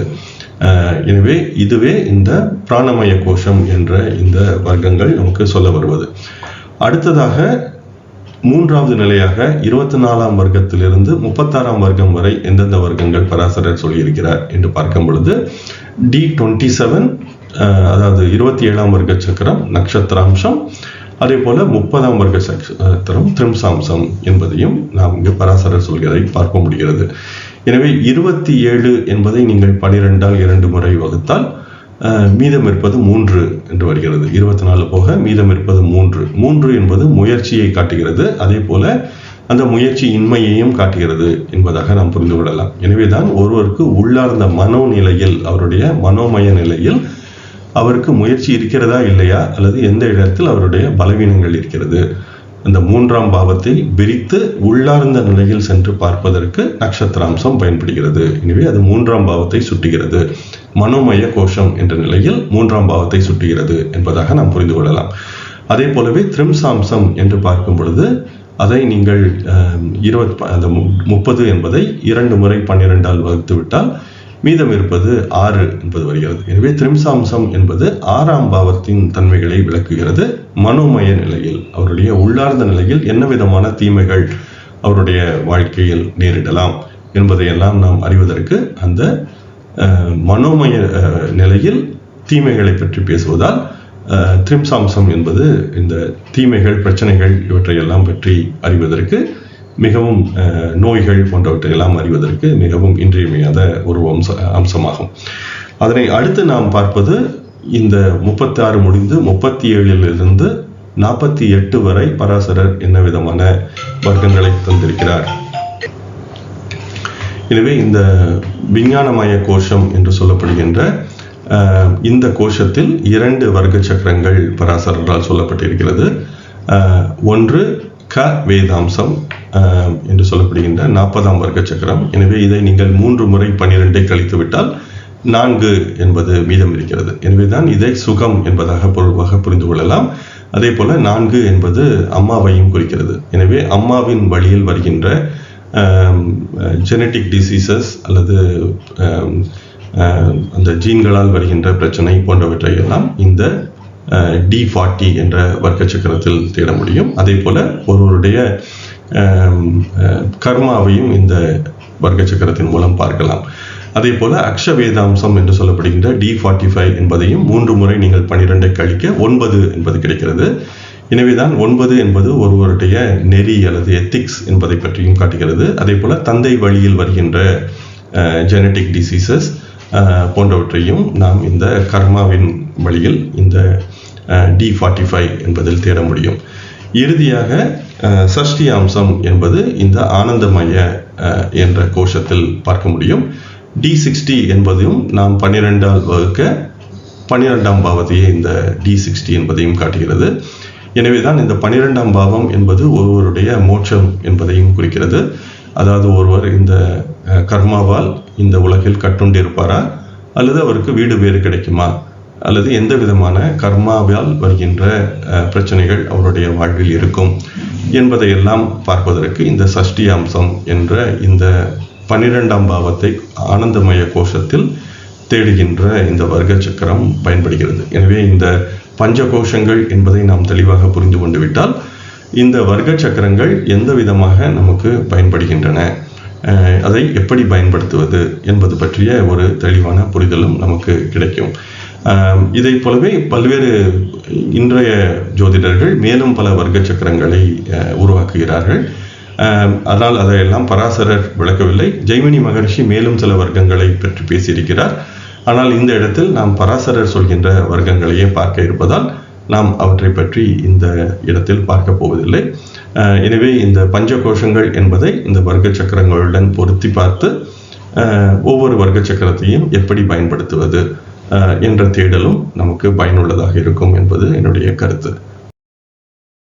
பராசரர் இந்த க்ஷேத்திரம் என்று சொல்லப்படுகின்ற ராசியையே முதல் வர்க்கமாக க்ஷேத்திரம் என்ற அந்த முதல் வர்க்கமாக பயன்படுத்துவதற்கான ஒரு விதியை சொல்கிறார். இதை நாம் இரண்டு விதமாக புரிந்து கொள்ளலாம். முதலில் இந்த ஸ்லோகத்தின் முதல் வரி என்ன சொல்கிறது என்று பார்ப்போம். தத் க்ஷேத்திரம் தஸ்ய கேட்டஸ்ய ராசேரியோ யஸ்ய நாயகः என்கிறது. இதன் பொருள் என்ன என்பதை பார்ப்போம். தத் க்ஷேத்திரம், க்ஷேத்திரம் என்பது இந்த முதல் வர்க்க சக்கரத்தை குறிக்கிறது. அதாவது ராசி சக்கரத்தையே வர்க்க சக்கரமாக எடுத்துக்கொள்கிறது. எனவே தத் க்ஷேத்திரம், எனவே எந்த இடம், ராசி சக்கரத்தில் எந்த இடம் இருக்கிறதோ, தஸ்ய கேட்டஸ்ய எந்த கிரகத்திற்கு அந்த இடம் தரப்பட்டுள்ளதோ, ராசேரியோ அந்த ராசிக்கு, யஸ்ய நாயகः அதுவே அதிபதியாகும். எனவே இதன் ஒரு பொருள், இந்த ஸ்லோகத்தின் ஒரு பொருள் என்ன என்றால், நீங்கள் ராசி சக்கரத்தில் எந்த ராசிக்கு எந்த கிரகம் அதிபதியாக சொல்லப்பட்டுள்ளதோ வர்க்க சக்கரங்களிலும் அதுவே அந்த ராசிக்கு அதிபதியாகும். எனவே நீங்கள் இப்போ ராசி சக்கரத்தில் மேஷத்திற்கு அதிபதி செவ்வாய் என்று நமக்கு தெரியும். எனவே வர்க்க சக்கரத்திலும் மேஷத்திற்கு அதிபதி செவ்வாயாகவே வரும். இப்பொழுது D16 என்ற சோடச வர்க்கத்தில் சோடசாம்சத்தில் ஒரு கிரகம் மேஷத்தில் இருக்கிறது என்றால் அதற்கு அதிபதி செவ்வாய். எனவே எப்படி நாம் ராசி சக்கரத்தில் எந்தெந்த ராசிக்கு எந்தெந்த கிரகம் அதிபதி என்று படித்திருக்கிறோமோ அதையே வர்க்கங்களிலும் நீங்கள் பயன்படுத்தி கொள்ளலாம் என்பது இதன் ஒரு பொருளாகும். இரண்டாவது பொருள் என்ன இந்த வரிக்கு என்று பார்க்கும் பொழுது, க்ஷேத்திரம் என்ற முதல் வர்க்க சக்கரத்தில், அதாவது ராசி சக்கரத்தில் எந்த கிரகம் எந்த இடத்தில் இருக்கிறதோ அந்த ராசிக்கு அதுவே அதிபதியாகும் என்பதாகவும் இதை நாம் புரிந்து கொள்ளலாம். எனவே இது ஒரு எளிமையான புரிதல். இது நம் பலருக்கும் தெரிந்தது ஒன்றுதான். ஆனாலும் இந்த ஸ்லோகத்தில் இவர் பராசரர் இந்த வர்க்க சக்கரங்கள் பற்றிய விளக்கத்தை துவக்கும் பொழுது இந்த ஒரு பொதுவான விதியை தருகிறார். எனவே வர்க்க சக்கரங்களில் எந்த ராசியில் கிரகம் இருக்கிறதோ அந்த ராசிக்கு அதுவே அந்த கிரகமே அதிபதி. அதாவது செவ்வாயின் வீட்டில் ஒரு கிரகம் இருக்கிறது என்றால் செவ்வாயே அதன் அதிபதி. அதே போல சுக்கிரனின் வீட்டில் ஒரு கிரகம் இருக்கிறது என்றால் அந்த வீட்டிற்கு சுக்கிரனே அதிபதி. வர்க்க சக்கரங்களிலும் நீங்கள் அதை அப்படியே புரிந்து கொள்ளலாம் என்பதாக இந்த விளக்கம் இருக்கிறது. வாருங்கள் அடுத்த ஸ்லோகத்திற்கு செல்வோம். அடுத்ததாக நாம் இந்த ஸ்லோகம் 5இன் 2ஆம் வரியும் ஸ்லோகம் 6 முழுமையும் சேர்ந்து பராசரர் ஹோரா என்ற வர்க்க சக்கரத்திற்கான விளக்கமாக சொல்கிறார். இதில் ஸ்லோகம் 6 என்பது 3 வரிகளாக தரப்பட்டுள்ளது. எனவே சில ஸ்லோகங்கள் சற்றே இந்த முதல் வரி மிகவும் நீண்டதாக 2 வரிகளை கொண்டதாக அமைந்திருக்கிறது. எனவே மொத்தம் 4 வரிகள். ஆனால் இது 5ஆம் ஸ்லோகத்தின் 2ஆம் வரியும் 6ஆம் ஸ்லோகம் முழுமையுமாக சேர்ந்து ஹோரா பற்றிய விளக்கத்தை பராசரர் தருகிறார். இந்த வரிகள் என்ன என்று பார்ப்போம். சூரியேந்துவோர் விஷமே ராஷோ சமே தத் விபரீதகம் பித்ரஸ் சந்திர ஹோரேஷா தேவாக சூரியஸ்ய கீர்த்திதாக ராஷேர் அர்த்தம் பவேத் ஹோரா தாஸ் சதுர்விம்சதிஹி ஸ்மிருதா மேஷாதி தாசாம் ஹோரானாம் பரிவிருத்தி துவயம் பவேத் என்று இந்த ஸ்லோகத்தில் சொல்கிறார். எனவே இந்த சொற்களின் பொருள் என்ன என்பதை முதலில் பார்ப்போம். சூரிய இந்தோர் என்று எழுதியிருக்கிறது. எனவே சூரியன் சந்திரன் என்பதாக இதை புரிந்து கொள்ளலாம். விஷமே ராஷோ, விஷம என்ற சொல்லுக்கு ஒற்றைப்படை என்பது பொருள். எனவே ஒற்றைப்படை ராசிகளில் இந்த ஹோரா என்பதன் வரிசை என்பது சூரியன் சந்திரன் என்பதாக அமைகிறது. எனவே முதல் பகுதி என்பது சூரியனாகும், இரண்டாவது பகுதி சந்திரனாகும். சமே இரட்டைப்படை ராசிகளில், சம என்பதற்கு இரட்டைப்படை என்பதை நாம் சென்ற பதிவுகளில் கூட பொருள் பார்த்திருந்தோம். எனவே சமே என்றால் இரட்டைப்படை ராசிகளில் தத் விபரீதகம், அது மாறி இருக்கும். தத் என்பது அது, விபரீதம் என்றால் அது மாறி இருத்தல். எனவே இரட்டைப்படை ராசிகளில் முதலில் சந்திர ஹோரையாகவும் இரண்டாவது சூரிய ஹோரையாகவும் இருக்கும். எனவே ஒற்றைப்படை ராசிகளில் முதலில் சூரிய ஹோரை, அடுத்து சந்திர ஹோரை. இரட்டைப்படை ராசிகளில் முதலில் சந்திர ஹோரை, அடுத்து சூரிய ஹோரை என்பதாக இருக்கும். பித்ரஸ் என்றால் பித்ரிகள், முன்னோர்கள். சந்திரஹோர ஈஷா, சந்திரஹோரையின் அதிபதிகள். ஈசா என்பதற்கு அதிபதி என்று பொருள். எனவே பித்ரிகள் என்று சொல்லப்படுகின்ற முன்னோர்கள். எனவே இந்த பராசரர் இந்த 2ஆம் அத்தியாயத்தில் பல்வேறு விதமாக எப்படி இந்த உயிர்களை புரிந்து கொள்ளலாம், பல்வேறு விதமாக எந்தெந்த இடத்தில் அதாவது ஜீவசக்தி மற்றும் பரமாத்மா அம்சம், ஜீவாத்மா அம்சம் என்பதை எல்லாம் பற்றி சொல்லும் பொழுது இந்த பித்ரிகள் என்பதை பற்றியும் பேசியிருந்தார். எனவே பித்ரிகள் என்பதற்கு நாம் முன்னோர்கள் என்று சொல்லலாம், அல்லது நம்மை விட உயர்ந்த ஆத்மாக்கள் என்பதாகவும் அதை புரிந்து கொள்ளலாம். எனவே இந்த பித்ரிகள் என்பது சந்திரஹோரையின் அதிபதிகள் ஆகும். தேவாக, தேவர்கள். சூர்யாஸ்ய, சூரிய ஹோரையின் அதிபதிகள். கீர்த்திதாக சொல்லப்படுகிறது. எனவே சந்திரஹோரையின் அதிபதிகள் தேவர்கள் என்றும் சூரிய ஹோரையின் அதிபதிகள் தேவர்கள் என்றும் சொல்லப்படுகிறது. அடுத்து இங்குதான் ஹோரை என்பதன் விளக்கத்தை தருகிறார். ராசேர் அர்த்தம், ஒரு ராசியின் பாதி. அர்த்தம் என்பதற்கு பாதி என்ற பொருள். பவேத் ஹோரா, அது ஹோரா என்று மாறுகிறது. எனவே ஒரு ராசியின் பாதி என்ற அளவு ஹோரா என்று மாறுகிறது. எனவே முன்பாக சூரிய எந்துவோர், முதலாவதாக சூரிய ஹோரை இருக்கும், சந்திர ஹோரை இருக்கும் இரண்டாவதாக என்பதையெல்லாம் சொல்லிவிட்டு அது பாதி என்பதை எடுக்க வேண்டும். ஒரு ராசியின் பாதி என்பதை பிறகுதான் அவர் விளக்குகிறார். அடுத்து தாஸ் சதுர் விம்சதிஹி, தாஸ் என்பவை அவை என்பதாக புரிந்து கொள்ளலாம். சதுர் விம்சதி, சதுர் என்பது 4 ஆகும். விம்சதி என்பது விம்ஸ் என்பதற்கு 20 என்று பொருள் பார்த்திருந்தோம். எனவே 24 தாஸ் சதுர் விம்சதிஹி, அவை 24 என ஸ்மிருதாக நினைவு கொள்ளப்படுகிறது. எனவே மொத்தம் 24 ஹோரைகள் இருக்கின்றன. மேஷ ஆதி, மேஷம் முதலாக, தாசாம் ஹோரானாம், அந்த ராசிகளின் ஹோரைகள், மேஷம் முதலான ராசிகளின் ஹோரைகள். பரிவிருத்தி துவயம் பவேத், பரிவிருத்தி என்பதற்கு பரிவிருத்தி என்பதற்கு சுற்றுதல் என்று பொருள். எனவே இந்த ராசி சக்கரத்தை முழுமையாக சுற்றி வருதல். துவயம் என்றால் 2 என்று பொருள். பவேத் இருக்கிறது என்பதாக பொருள் கொள்ளலாம். எனவே 24 ஹோரைகள், அது மேஷம் முதலாக ராசிகளின் 2 முறை சுற்றி வருகிறது என்பதாக பராசரர் சொல்கிறார். எனவே இந்த 4 வரிகளின் பொருள் என்ன என்று பார்க்கும் பொழுது, ஹோரைகள் முதலில் சூரியன், அடுத்து சந்திரன் என்ற வரிசையில் ஒற்றைப்படை ராசியில் இருக்கும். இரட்டைப்படை ராசியில் சந்திரன் அண்ட் சூரியன் என்பதாக மாறி இருக்கும். சந்திர ஹோரையின் அதிபதிகள் பித்ரிகள் அல்லது முன்னோர்கள் என்பதாக பொருள் கொள்ளலாம். தேவர்கள் சூரிய ஹோரையின் அதிபதிகளாக சொல்லப்படுகிறது.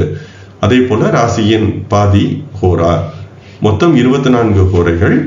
இதில் மேஷம் முதலாக அனைத்து ராசிகளின் ஹோரைகள் ராசி மண்டலத்தை 2 முறை சுற்றி வருகிறது என்பதாக பராசரர் இந்த ஹோரை என்பதை பற்றி விளக்குகிறார். இதில் முக்கியமாக நாம் இங்கு கருத்தில் கொள்ள வேண்டியது என்னவெனில், பொதுவான கருத்தாக நாம் இந்த ஹோரை பற்றி என்ன புரிந்து கொள்கிறோம் என்றால், சூரிய ஹோரை என்றால் அதை எடுத்து சென்று சிம்ம ராசியில் எழுதிவிடுவார்கள். சந்திர ஹோரை என்றால் அதை எடுத்து சென்று கடகராசியில் எழுதிவிடுவார்கள். எனவே இந்த ஹோர சக்கரத்தில் மட்டுமே, வர்க்க சக்கரத்தில் பார்க்கும் பொழுது எல்லா கிரகங்களும் கடகம் அல்லது சிம்மம், இந்த 2 ராசியில் ஏதேனும் ஒரு ராசியில் மட்டும் போய் நாம் எழுதிவிடுவது வழக்கம். ஆனால் இந்த இடத்தில் பராசரர் எங்குமே சந்திர ஹோரையில் இருந்தால் கடகராசியில் எழுதுங்கள், சூரிய ஹோரையில் இருந்தால் சிம்ம ராசியில் எழுதுங்கள் என்று அவர் சொல்லவே இல்லை. அவர் அந்த ஹோரைக்கு பெயர் என்பது சந்திரஹோரை சூரிய ஹோரை என்பதாக மட்டுமே தந்திருக்கிறார். எனவே எந்த இடத்திலும் இந்த சொற்களை நாம் புரிந்து கொள்ளும் பொழுது எந்த இடத்திலும் பராசரர் சென்று கடகத்தில் எழுதுங்கள் அல்லது சிம்மத்தில் எழுதுங்கள் என்பதாக அவர் சொல்லவே இல்லை. இதை நீங்கள் முதலில் நாம் புரிந்து கொள்ளலாம். இரண்டாவதாக பராசரர் என்ன சொல்கிறார் என்றால், இந்த ஹோரை என்பது சந்திரஹோரை சூரிய ஹோரை என்பதாக இரண்டாக நாம் புரிந்து கொள்ள வேண்டும் என்பதாக மட்டுமே அவருடைய விளக்கம் இருக்கிறது. அதே போல அதிபதிகள் யார் என்று சொல்லியிருக்கிறார். இதில் முக்கியமாக நாம் இந்த ஹோரை பற்றிய, இந்த ஹோர சக்கரத்தை எப்படி அமைப்பது என்பது பற்றிய புரிதலுக்கு இந்த கடைசி வரி என்பது மிகவும் முக்கியமானது. மேஷாதி தாசாம் ஹோரானாம் பரிவிருத்தி துவயம் பவேத் என்று சொல்கிறார். எனவே மேஷம் முதலான இந்த ஹோரைகள், ராசிகளின் ஹோரைகளை 2 முறை நீங்கள் சுற்றி வர வேண்டும். ராசி சக்கரத்தை 2 முறை பரிவிருத்தி என்பதற்கு ராசி சக்கரத்தை சுற்றி வருதல் என்பதாக புரிந்து கொள்ளலாம். எனவே இந்த 2 முறை நீங்கள் சுற்றி வர வேண்டும் என்பது இந்த கடைசி வரியின் பொருள். ஆனால் இதை நாம் பொதுவாக இந்த கணக்கில் கொள்ளாமல் நாம் நேரடியாக என்ன செய்கிறோம் என்றால், நேரடியாக எடுத்து சென்று மேஷம் மற்றும் சிம்மத்தில், மன்னிக்கவும், கடகம் மற்றும் சிம்மத்தில் இந்த ஹோரைகளை எழுதிவிடுகிறோம். எனவே திரு PVR நரசிம்மராவ் அவர்கள் இந்த ஹோர சக்கரத்தை எப்படி அமைக்கலாம் என்பதற்கு ஒரு விளக்கம் தந்திருக்கிறார். மற்றும் பல குருமார்கள் இந்த ஹோர சக்கரத்தை அமைப்பது பற்றி பல்வேறு விதமாக விளக்கம் தந்திருக்கிறார்கள். எனவே இந்த ஹோர சக்கரத்தை எப்படி அமைப்பது என்பதில் மாறுபட்ட கருத்துக்கள் இருக்கின்றன. பொதுவாக நான் பார்த்த வரையில் தமிழ்நாட்டில் அனைவரும் கடகம் அல்லது சிம்மத்தில் சென்று இந்த ராசிகள், இந்த கிரகங்களை எழுதியிருக்கிறார்கள். அது ஒரு தவறான புரிதல் என்பது என்னுடைய கருத்து. எனவே பராசரர் இந்த இடத்தில் எந்த இடத்திலும் அந்த ஸ்லோகத்தில் இப்படித்தான் அதை எழுத வேண்டும் என்பதாக சொல்லவில்லை. இதை நீங்கள் அடுத்து வருகின்ற திரேக்கான விளக்கத்தில் பார்க்கும் பொழுது பரிவிருத்தி திரயம் என்பதாக திரேக்கானத்தை பற்றியும் பேசுகிறார். எனவே இந்த பரிவிருத்தி என்ற இந்த சொல்லுக்கு 2 முறை சுற்றி வாருங்கள் என்பதான பொருள் வருகிறது. அந்த 2 முறையை எப்படி சுற்றி வருவது என்பதில் தான் இந்த மாறுபட்ட கருத்துக்கள் என்பது இருக்கிறது. இது ஒரு ஆராய்ச்சிக்குரிய கருத்து. நான் திரு PVR நரசிம்மராவ் அவர்கள் தந்த ஹோரா விளக்கம் சரியானது என்பது என்னுடைய கருத்து. ஆனால் வேறு விளக்கங்களும் இருக்கின்றன. அதை இந்த ஒரு எடுத்துக்காட்டு ஜாதகம் மூலம் பார்ப்போம் வாருங்கள். நான் இந்த வர்க்க சக்கரங்கள் பற்றிய விளக்கங்களை தருவதற்காக ஒரு எடுத்துக்காட்டு ஜாதகத்தை பயன்படுத்த போகிறேன். எனவே இந்த பதிவில் வருகின்ற அனைத்து வர்க்க சக்கர விளக்கங்களுக்கும், இந்த அத்தியாயம் மற்றும் இதற்கு அடுத்து வருகின்ற அனைத்து வர்க்க சக்கரங்கள விளக்கங்களுக்கும் நான் இந்த எடுத்துக்காட்டு ஜாதகத்தை பயன்படுத்த போகிறேன். இது ஒரு தோராயமான ஜாதகம். ஒரு குழந்தை பிறந்ததா இல்லையா என்று எனக்கு தெரியாது. நான் இந்த பதிவை செய்த அந்த நேரத்தில் சென்னையில் ஒரு எந்த நேரத்தில் நான் இந்த பதிவை செய்தனோ அந்த நேரத்தில் ஒரு ஜாதகத்தை உருவாக்கி அந்த ஜாதகத்திற்கு நாம் வர்க்க கணக்கீடுகளை செய்து பார்க்கலாம் என்பதாக முடிவு செய்திருந்தேன். எனவே ஜனவரி 8, 2025 ஆண்டு காலை 6:22 மணிக்கு சென்னையில் பிறந்த ஒரு குழந்தைக்கான ஜாதகத்தை இங்கு தந்திருக்கிறேன். எனவே இந்த ஜாதகத்தை பயன்படுத்தி நாம் இந்த வர்க்க சக்கர கணக்குகளை புரிந்து கொள்ள முயற்சிக்கலாம் என்பதாக நான் முயற்சிக்கிறேன். எனவே இது தனுசு லக்னத்தில் இந்த லக்னம் அமைந்திருக்கிறது. இந்த லக்னம் அமைந்திருக்கின்ற பாகைகள் என்பது கீழே தரப்பட்டுள்ளது. இப்பொழுது நாம் முதலில் இந்த ஜாதகத்திற்கு பொதுவாக நாம் தமிழ்நாட்டில் இன்று பயன்படுத்தப்படுகின்ற ஹோரா என்பது எப்படி அமைகிறது என்பதை பார்ப்போம். எனவே முதலில் நாம் லக்னத்தை எடுக்கும் பொழுது லக்னம் இருப்பது தனுசில். இது 15 பாகைக்கு மேலாக 20 பாகை 7 நிமிடம் என்பதாக இருப்பதால் இது தனுசின் 2வது ஹோரையில் இருக்கிறது. எனவே இது சந்திர ஹோரையில் இருக்கிறது என்பதாக நாம் நேரடியாக எடுத்து சென்று கடகத்தில் லக்னம் என்று எழுதிவிடுவோம். அடுத்து சூரியனை பார்க்கும் பொழுது சூரியனும் தனுசில் 2வது பகுதியில் இருக்கிறது. எனவே சூரியனும் அங்கு சென்று கடகத்தில் எழுதுகிறோம்.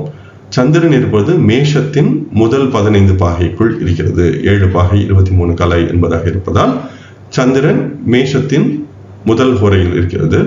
எனவே அது ஆண் ஹோரையாகும், சூரிய ஹோரையாகும். எனவே அதை எடுத்து சென்று நாம் சிம்மத்தில் எழுதிவிடுவோம். இப்பொழுது செவ்வாயை பார்க்கும் பொழுது செவ்வாய் கடகத்தின் முதல் பகுதியில், முதல் பாதியில் இருக்கிறது. எனவே 5 பாகை என்பதால் 15க்குள் இருப்பதால் செவ்வாயை சென்று நாம் சந்திரனில் கடகத்தில் எழுதிவிடுவோம். அடுத்து புதன் இருப்பதும் முதல் ஹோரையில் இருக்கிறது, ஆனால் தனுசில் இருக்கிறது, அது ஆண் ஹோரை. எனவே புதனை எடுத்து சென்று நாம் சிம்மத்தில் எழுதிவிடுவோம். அடுத்து சுக்கிரன் இருப்பது கும்பத்தில் முதல் பகுதியில் இருக்கிறது, 15 பாகைக்கு குறைவாக இருக்கிறது. எனவே அது இருப்பது ஆண் ஹோரை. எனவே சுக்கிரனும் அது மன்னிக்கவும் குருவும், குருவை பார்க்கும் பொழுது 18 என்று வருவதால் அது ரிஷபத்தில் 18 பாகை இருப்பதால் அது ஆண் ஹோரையில் இருக்கிறது.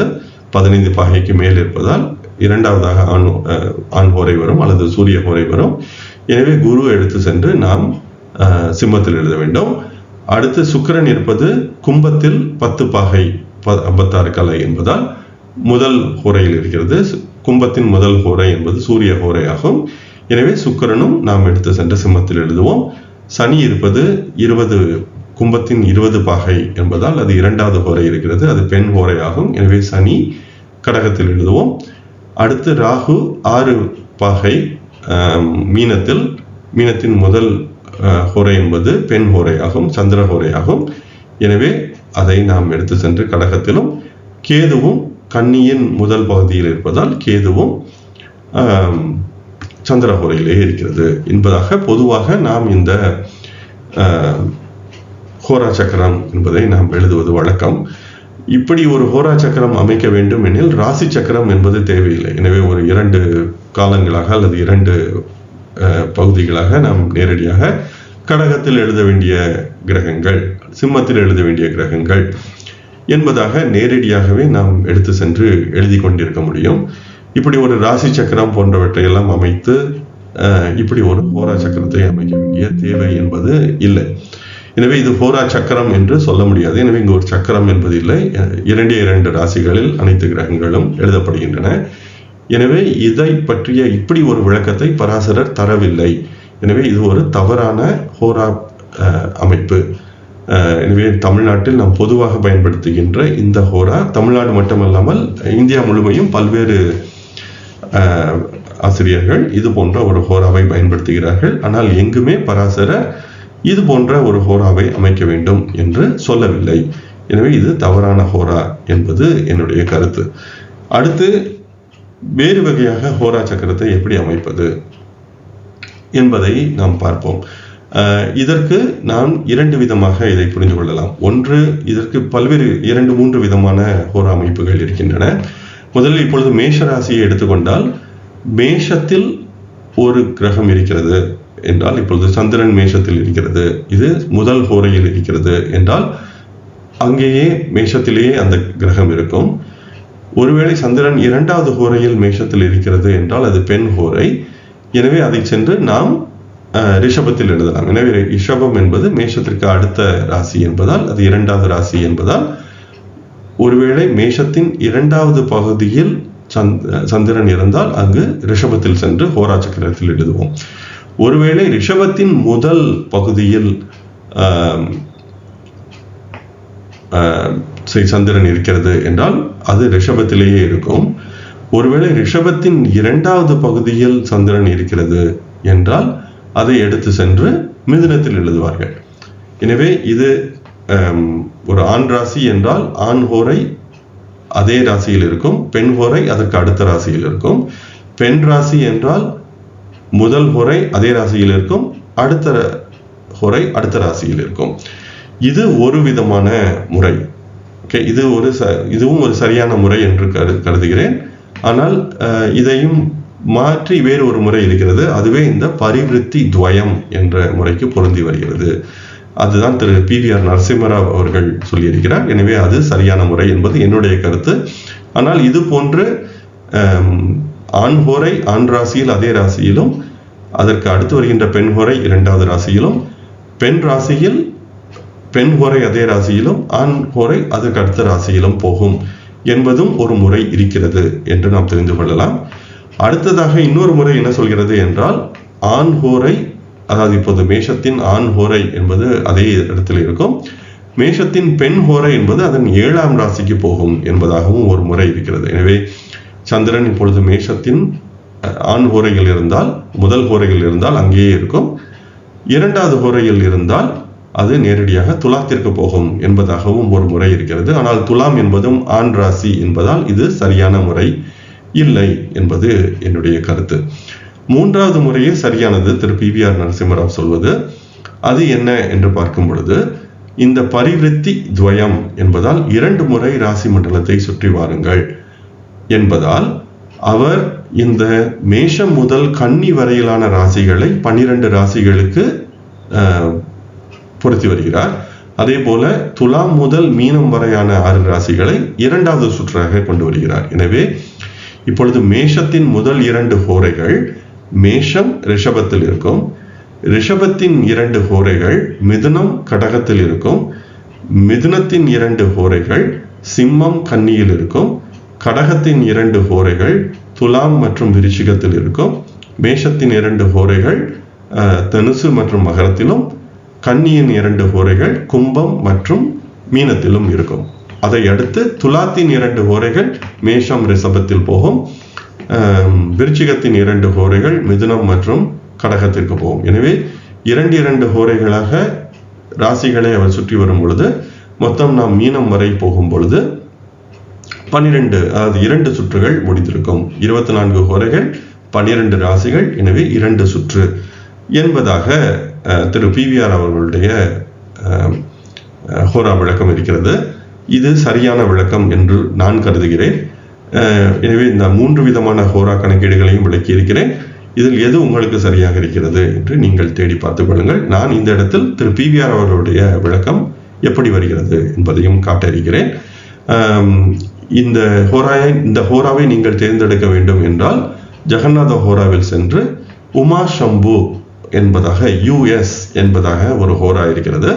அந்த உமா சம்பு ஹோரா என்பதை நீங்கள் தேர்ந்தெடுத்துக் கொள்ளலாம். எனவே இவர் PVR அவருடைய விளக்கம் என்னவாக இருக்கிறது என்றால், சிவன் பார்வதி அர்த்தநாரீஸ்வரர் போன்ற விளக்கமாக சிவன் பார்வதி என்று மாறி மாறி வருவதால் இதற்கு உமா சம்பு ஹோரா என்பதாக அவர் பெயர் தந்திருக்கிறார். இந்த ஹோரா சரியான ஒரு விளக்கம் என்பதாக எனக்கு தோன்றுகிறது. எனவே இதையே நான் பயன்படுத்துகிறேன். எனவே இந்த ஜாதகத்திற்கு நாம் இந்த உமா சம்பு ஹோரா என்ற ஹோரா சக்கரத்தை எப்படி அமைப்பது என்று பார்ப்போம். முதலில் லக்னம் என்பது தனுசில் பெண் ஹோராவில், அதாவது சந்திர ஹோராவில் இருக்கிறது. எனவே இப்பொழுது தனுசின் ஹோரா எங்கு வருகிறது என்று பார்க்க வேண்டும். தனுசு என்பது 2வது சுற்றில் வரும். எனவே துலாத்திலிருந்து இந்த 2வது சுற்று துவங்கும் என்று நாம் பார்த்தோம். எனவே துலாத்திலிருந்து 3வது ராசி என்பதால் நமக்கு இப்பொழுது 6 அல்லது 7ஆம் ராசி, மன்னிக்கவும், துலாத்திலிருந்து 3வது ராசி, துலாத்திலிருந்து 3வது ராசி என்னும் பொழுது அது 5வது ராசியில் இருக்கும் அல்லது 6வது ராசியில் இருக்கும். 2வது ஹோரா என்பதால் அது பெண் ஹோரா, பெண் ஹோரா என்பதால் அது கன்னி ராசியில் வரும். எனவே நான் ஏற்கனவே விளக்குவது போல துலாம் என்பது மேஷம் ரிஷபம் என்பதில் வரும். அடுத்து விருச்சிகம் என்பது மிதுனம் மற்றும் கடகத்தில் இருக்கும். தனுசு என்பது சிம்மம் மற்றும் கன்னியில் இருக்கும். எனவே தனுசின் ஆண் ஹோரை அல்லது சூரிய ஹோரை சிம்மத்தில் இருக்கும், தனுசின் பெண் ஹோரை என்பது கன்னியில் இருக்கும். அதே போன்று அடுத்து நாம் சூரியன் என்பதை பார்க்கும் பொழுது சூரியனும் தனுசு ராசியின் சந்திர ஹோரையில் இருக்கிறது. எனவே சூரியனும் கன்னி ராசியிலேயே சென்று அமரும். இப்பொழுது நான் சந்திரனை எடுத்துக்கொள்ளும் பொழுது சந்திரன் மேஷ ராசியின் ஆண் ஹோரையில் இருக்கிறது. அது அதே மேஷ ராசியிலேயே இருக்கும் என்பதால் சந்திரன் வர்க்கோத்தமம் பெற்று அதே இடத்தில் ஹோரா சக்கரத்திலும் இருக்கும். இப்பொழுது செவ்வாயை எடுத்துக்கொள்வோம். செவ்வாய் 5 என்ற இடத்தில் இருக்கிறது, அதாவது 5 பாகை 12 கலை என்பதாக கடகத்தில் இருக்கிறது. இப்பொழுது இதை நாம் வர்க்கோத்தமமாக எழுத முடியாது. எனவே கடகம் பெண் ராசி, எனவே வர்க்கோத்தமமாக இதை நேரடியாக எழுதிவிட முடியாது. ஏனெனில் நாம் இந்த ஹோரை அடிப்படையில் கடகத்தின் ஹோரைகள் எங்கு சென்று இருக்கும் என்று பார்க்கும் பொழுது கடகம் என்பது 4ஆம் ராசி. 4ஆம் ராசி என்னும் பொழுது அது துலாம் அல்லது விருச்சிகத்தில் இருக்கும் என்பதாக நமக்கு தெரியும். எனவே 2 ஹோரைகளாக மேசத்திலிருந்து பிரித்து வரும் பொழுது கடகம் என்பது துலாம் அல்லது விருச்சிகத்தில் இருக்கும். இங்கு இது பெண் ஹோரை என்பதால் விருச்சிகத்தில் சென்று நாம் செவ்வாயை எழுத வேண்டும். எனவே செவ்வாய் இருப்பது விருச்சிகத்தில் என்பதாக எழுதுவோம். அடுத்து புதன் எங்கு இருக்கிறது என்று பார்க்கும் பொழுது புதன் தனுசில் 5 பாகையில் இருக்கிறது. எனவே தனுசின் ஆண் ஹோரையில் இருக்கிறது. இப்பொழுது தனுசு இந்த ராசியில் அந்த தனுசின் ஹோரைகள் அமைக்கப்படும் என்று பார்க்கும் பொழுது தனுசு என்பது 3ஆம் ராசி. அதாவது இந்த முதல் சுற்று முடிந்து 2வது சுற்று துலாத்திலிருந்து துவங்கும். எனவே துலாம், விருச்சிகம், தனுசு என்பதால் அது 3வது ராசியாகும். 3வது ராசி என்னும் பொழுது 5 மற்றும் 6ஆம் ஹோரைகள் இருக்கும். எனவே அது மேஷத்திலிருந்து எண்ணி வரும் பொழுது சிம்மம் அல்லது கன்னியில் இருக்கும். ஆனால் புதன் இருப்பது ஆண் ஹோரையில் என்பதால் சிம்மத்தில் சென்று அதை எழுத வேண்டும். அடுத்ததாக குரு என்று பார்க்கும் பொழுது குரு இருப்பது ரிஷபத்தின் ஆண் ஹோரையில் குரு இருக்கும். இப்பொழுது ரிஷபத்தின் ஹோரைகள் எங்கு இருக்கும் என்றால் மேஷத்தின் ஹோரைகள் மேஷம் மற்றும் ரிஷபத்திலும், ரிஷபத்தின் ஹோரைகள் மிதுனம் மற்றும் கடகத்திலும் இருக்கும். எனவே இப்பொழுது நாம் ரிஷபத்தின் ஆண் ஹோரை என்று பார்ப்பதால் மிதுனத்தில் சென்று குருவை எழுத வேண்டும். அடுத்ததாக சுக்கிரனை எடுத்துக்கொள்வோம். சுக்கிரன் இருப்பது கும்பத்தின் ஆண் ஹோரையில் இருக்கிறது. எனவே கும்பத்தின் ஆண் ஹோரை எங்கு வரும் என்றால் இது துலாத்திலிருந்து எண்ணி வரும் பொழுது 5வது ராசியாகும். 5வது ராசி என்பதால் 9ஆம் ராசியிலோ அல்லது 10ஆம் ராசியிலோ அந்த ஹோரை இருக்கும். எனவே 9ஆம் ராசி என்பது தனுசு, 10ஆம் ராசி என்பது மகரம். எனவே இது தனுசிலோ அல்லது மகரத்திலோ கும்பத்தின் ஹோரைகள் இருக்கும். இப்பொழுது சுக்கிரன் இருப்பது ஆண் ஹோரை என்பதால் தனுசில் சென்று நாம் இதை எழுத வேண்டும். அடுத்து சனி இருப்பது கும்பத்தின் பெண் ஹோரை. கும்பத்தின் பெண் ஹோரை என்பது மகரமாக வரும். எனவே மகரத்தில் சனியை சென்று எழுத வேண்டும். அடுத்து ராகு இருப்பது மீனத்தின் பெண் ஹோரை. மீனத்தின் பெண் ஹோரை என்பது மீன ராசியாகவே இருக்கும். எனவே அது கடைசி ராசி. கடைசி ராசியின் பெண் ஹோரை என்பது மீனத்தில் இருக்கும். எனவே ராகு மீனத்திலேயே இருக்கும். கேது என்பதும் பெண் ஹோரை, அதுவும் கடைசி ராசி. எனவே இந்த முதல் 6 ராசிகள் 12 ராசிகளில் விரியும் என்பதால் கேது என்பதும் பெண் ஹோரையில் இருக்கும். அதுவும் சென்று மீனத்திலேயே இருக்கும். எனவே இதுவே இந்த உமாசம்பு ஹோரா என்று சொல்லப்படுகின்ற 12 ராசிகளுக்கு 2 முறை சுற்றி வருகின்ற ஒரு ஹோரா விளக்கம். இதுவே திரு PVR நரசிம்மராவ் அவர்கள் இந்த அனைத்து ராசிகளிலும் சென்று அமர்கின்ற இந்த ஹோரா விளக்கத்தை தந்திருக்கிறார். எனவே இந்த ஹோரா விளக்கம் உங்களுக்கு ஏற்புடையதாக இருந்தால் இதுவும் பராசரர் சொல்கின்ற அந்த பரிவிருத்தி துவயம் என்று சொல்லப்படுகின்ற அந்த முறையில் அமைந்திருக்கிறது. எனவே இந்த முறை உங்களுக்கு சரியாக இருக்கிறது என்று தோன்றினால் நீங்கள் இந்த ஹோரா விளக்கத்தை பயன்படுத்தலாம். அல்லது நீங்கள் இந்த மேஷத்தின் ஹோரை என்பது மேஷத்திலே இருக்கும். அதன் 2வது ஹோரை என்பது ரிஷபத்துக்கு போகும். ரிஷபத்தின் முதல் ஹோரை ரிஷபத்திலேயே இருக்கும். அதன் 2வது ஹோரை மிதுனத்திற்கு போகும் என்பதான ஹோரா விளக்கம் உங்களுக்கு சரியாக இருக்கிறது என்றால் நீங்கள் அதையும் பயன்படுத்தலாம். எனவே இது ஆராய்ச்சிக்குரிய ஒன்று.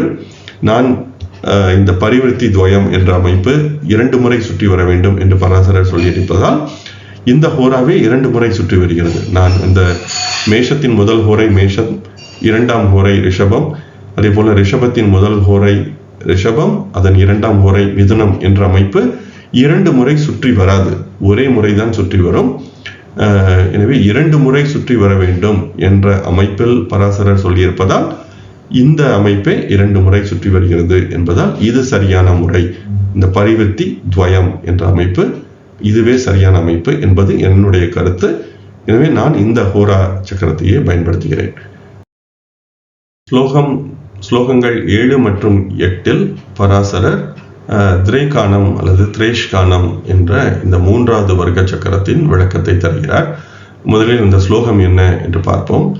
ராஷி த்ரிபாகா திரேஷ்கானாஸ்தே ச ஷட்ரிம்ஷ தீரிதாக பரிவிருத்தி த்ரயம் தேஷாம் மேஷாதேஹே க்ரமஷோ பவேத் ஸ்வ பஞ்ச நவமானாம் ச ராஷீனாம் க்ரமசஷ்சதே நாரதா அகஸ்தி துர்வாசா திரேஷ்கானாஷ் சராதீஷு என்கிறார் பராசரர். இதில் வருகின்ற சொற்களின் பொருள் என்ன என்பதை முதலில் பார்ப்போம். ராசி த்ரிபாகா, ஒரு ராசியை த்ரி என்பதற்கு 3, பாகா என்றால் பங்குகள். எனவே ஒரு ராசியை 3 பங்குகள் ஆக்கினால் வருவது திரேஷ்கான அஸ்தே, திரேஷ்கானம் ஆகும், திரேகானம் ஆகும்.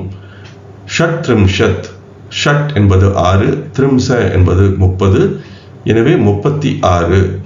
ஷட் த்ரிம்ஷத் என்பதால் 36 ஈரிதாக என்றால் சொல்லப்படுகிறது. எனவே இந்த திரைக்காணங்கள் 36 திரைக்காணங்கள் இருக்கிறது என்று சொல்லப்படுகிறது. பரிவிருத்தி திரயம், இது 3 சுற்றுகள் வருகிறது. எனவே ஹோராவில் 2 சுற்றுகள் பரிவிருத்தி துவயம் என்று சொன்னார். இந்த இடத்தில் பரிவிருத்தி திரயம் என்று சொல்கிறார். எனவே 3 சுற்றுகள். எனவே திரைக்காணத்தை நாம் எப்படி அமைக்கிறோமோ 3 முறை சுற்றி எப்படி வருகிறதோ அதே போன்றே ஹோராவிலும் 2 முறை சுற்றி வர வேண்டும் என்பதை திரைக்காணம் அமைகின்ற விதத்திலிருந்து நாம் ஹோராவை புரிந்து கொள்ளலாம். எனவே இந்த சொல்லும் இந்த பரிவிருத்தி திரயம் என்று திரைக்காணத்திற்கு சொல்லுகின்ற இந்த விளக்கமும் நாம் பொதுவாக பயன்படுத்துகின்ற கடகம் மற்றும் சிம்மத்தில் கிரகங்களை எழுதுகின்ற ஹோரா என்ற விளக்கம் தவறானது என்பதை நாம் புரிந்து கொள்ள முடியும். தேஷாம் அவற்றின், மேஷ ஆதேக என்றால் மேஷத்தில் இருந்து, கிரமசோ வரிசையாக. எனவே இந்த 3 சுற்றுகள் மேஷத்திலிருந்து வரிசையாக வர வேண்டும் என்றும் பராசரர் இந்த இடத்தில் சொல்கிறார். எனவே மேஷத்திலிருந்து 3 சுற்றுகள் வர வேண்டும். பவேத் இருக்கும். ஸ்வ பஞ்ச நவம் ஆனார், தான் இருக்கும் இடத்திலிருந்து, ஸ்வ என்பது தான் இருக்கும் இடம், பஞ்ச என்றால் 5ஆம் இடம், நவம் என்றால் 9ஆம் இடம். எனவே ஸ்வ பஞ்ச நவம் ஆனாம் என்றால் தான் இருக்கும் இடத்திலிருந்து 5ஆம் இடம் மற்றும் 9ஆம் இடம். ராசினாம் ராசிகள். கிரமசஷ்சதே அவை இந்த வரிசையில் இருக்கும். எனவே ஒரு ராசியின் திரைக்காணம் என்பது 1, 5, 9 என்ற வரிசையில் இருக்கும். நாரதா அகஸ்தி துர்வாச, எனவே நாரதர், அகஸ்தியர், துர்வாசர் என்ற 3 மகரிஷிகள். திரேஷ்கான ஈஷாஸ், திரைக்காணங்களின் அதிபதிகள் அல்லது ஈச என்றால் தலைவர்கள் அல்லது அதிபதிகள் என்பதாக பொருள் கொள்ளலாம். எனவே முதல் திரைக்காணத்திற்கு அதாவது நாரத, அகஸ்திய, துர்வாச என்பவர்கள் திரைக்காண அதிபதிகள் ஆவார்கள். எந்தெந்த திரைக்காணங்களுக்கு இவர்கள் அதிபதிகள் என்று சொல்லும் பொழுது சர ஆதிஷு என்று சொல்கிறார். எனவே சர முதலான ராசிகளுக்கு. எனவே சர ராசியில் ஒரு திரைக்காணம் இருந்தால் அதற்கு அதிபதி நாரதர் ஆவார். ஸ்திர ராசியில் ஒரு கிரகம் இருந்தால் அதன் அதிபதி அகஸ்தியர் ஆவார். உபய ராசியில் ஒரு கிரகம் இருந்தால் அதன் அதிபதி துர்வாசர் ஆவார். எனவே சரம், ஸ்திரம், உபயம் என்ற ராசிகளில் இருக்கின்ற திரைக்காணங்களை பொறுத்து நாரதர், அகஸ்தியர், துர்வாசர் என்ற இந்த 3 மகரிஷிகளும் அதிபதிகள் ஆவார்கள் என்பதாக இந்த ஸ்லோகம் சொல்கிறது. எனவே ராசியை 3 பங்குகள் ஆக்கினால் கிடைப்பது திரேஷ்கானம். அது மேஷத்திலிருந்து வரிசையாக நாம் கணிதம் செய்யும் பொழுது ராசி மண்டலத்தை 3 சுற்றுகள் முழுமையாக செய்து 36 பகுதிகளாக இருக்கிறது என்று சொல்லப்படுகிறது. ஒரு ராசியின் முதல் 2 மற்றும் 3ஆம் திரைக்காணங்கள் முறையே அந்த ராசி, அதன் 5ஆம் ராசி, அதன் 9ஆம் ராசி என்பதாக அமையும். அதே போல சரம், ஸ்திரம், உபயம் போன்ற ராசிகளில் வருகின்ற திரைக்காணங்களுக்கு நாரதர், அகஸ்தியர், துர்வாசர் என்பவர்கள் அதிபதிகள் ஆகிறார்கள் என்பதாக பராசரர் இந்த திரைக்காணத்தை விளக்குகிறார். எனவே பராசரர் இந்த திரைக்காணம் பற்றிய விளக்கம் எப்படி தந்திருக்கிறாரோ அந்த அடிப்படையில் நாம் இந்த எடுத்துக்காட்டு ஜாதகத்திற்கு நாம் திரைக்காணத்தை கணக்கிட்டு பார்ப்போம். எனவே முதலில் நாம் லக்னம் என்பதை பார்க்கும் பொழுது லக்னம் இருப்பது 3வது திரைக்காணத்தில் இருக்கிறது, தனுசு ராசியில். ஏனெனில் 20 பாகை வரை 2வது திரைக்காணம் முடியும். இது 20 பாகை விட சில கலைகள் கூடுதலாக இருப்பதால் இது 3வது திரைக்காணத்தில் இருக்கிறது என்றே நாம் கருத வேண்டும். எனவே 3வது திரைக்காணம் தனுசு ராசிக்கு எங்கு இருக்கும் என்று பார்க்கும் பொழுது அது 3வது திரிகோணம், அதாவது 2வது திரிகோணம் என்று சொல்லப்படுகின்ற சிம்மத்தில் இருக்கும், 9வது ராசியில் இருக்கும் என்பதால் லக்னம் என்பதை நாம் சிம்மத்தில் சென்று எழுத வேண்டும். அடுத்ததாக நாம் சூரியன் எங்கிருக்கிறது என்று பார்க்கும் பொழுது சூரியனும் இந்த 3வது திரைக்காணத்திலேயே சிம்மத்தில் இருக்கிறது, தனுசில் இருக்கிறது. எனவே அதுவும் சிம்மத்திலேயே இருக்கும். இப்போது அடுத்ததாக நாம் இந்த அதிபதிகளையும் பார்ப்போம். இந்த அதிபதிகளை பற்றி பராசரர் சொல்லும் பொழுது, சரராசியில் அந்த கிரகம் சென்று திரைக்காணத்தில் இருந்தால் அதன் அதிபதி நாரதர், ஸ்திர ராசியில் இருந்தால் அகஸ்தியர், உபயராசியில் இருந்தால் துர்வாசர் என்பதாக இந்த அதிபதிகளை பற்றி சொல்லியிருந்தார். இந்த அதிபதிகள் என்பது இந்த மகரிஷிகளின் தன்மைகளை பற்றியும் நாம் உணரும் பொழுது, இந்த மகரிஷிகளை பற்றி நாம் என்ன விதமான செய்திகளை கேள்விப்பட்டிருக்கிறோம் என்று நாம் உணரும் பொழுது இந்த திரேகானங்களின் தன்மைகளையும் நாம் உணர்ந்து கொள்ளலாம். உதாரணமாக நாரதர் என்ற மகரிஷி திரிகால சஞ்சாரி, 3 உலகங்களுக்கும் எப்பொழுதும் எல்லா காலங்களிலும் சென்று வருபவர்.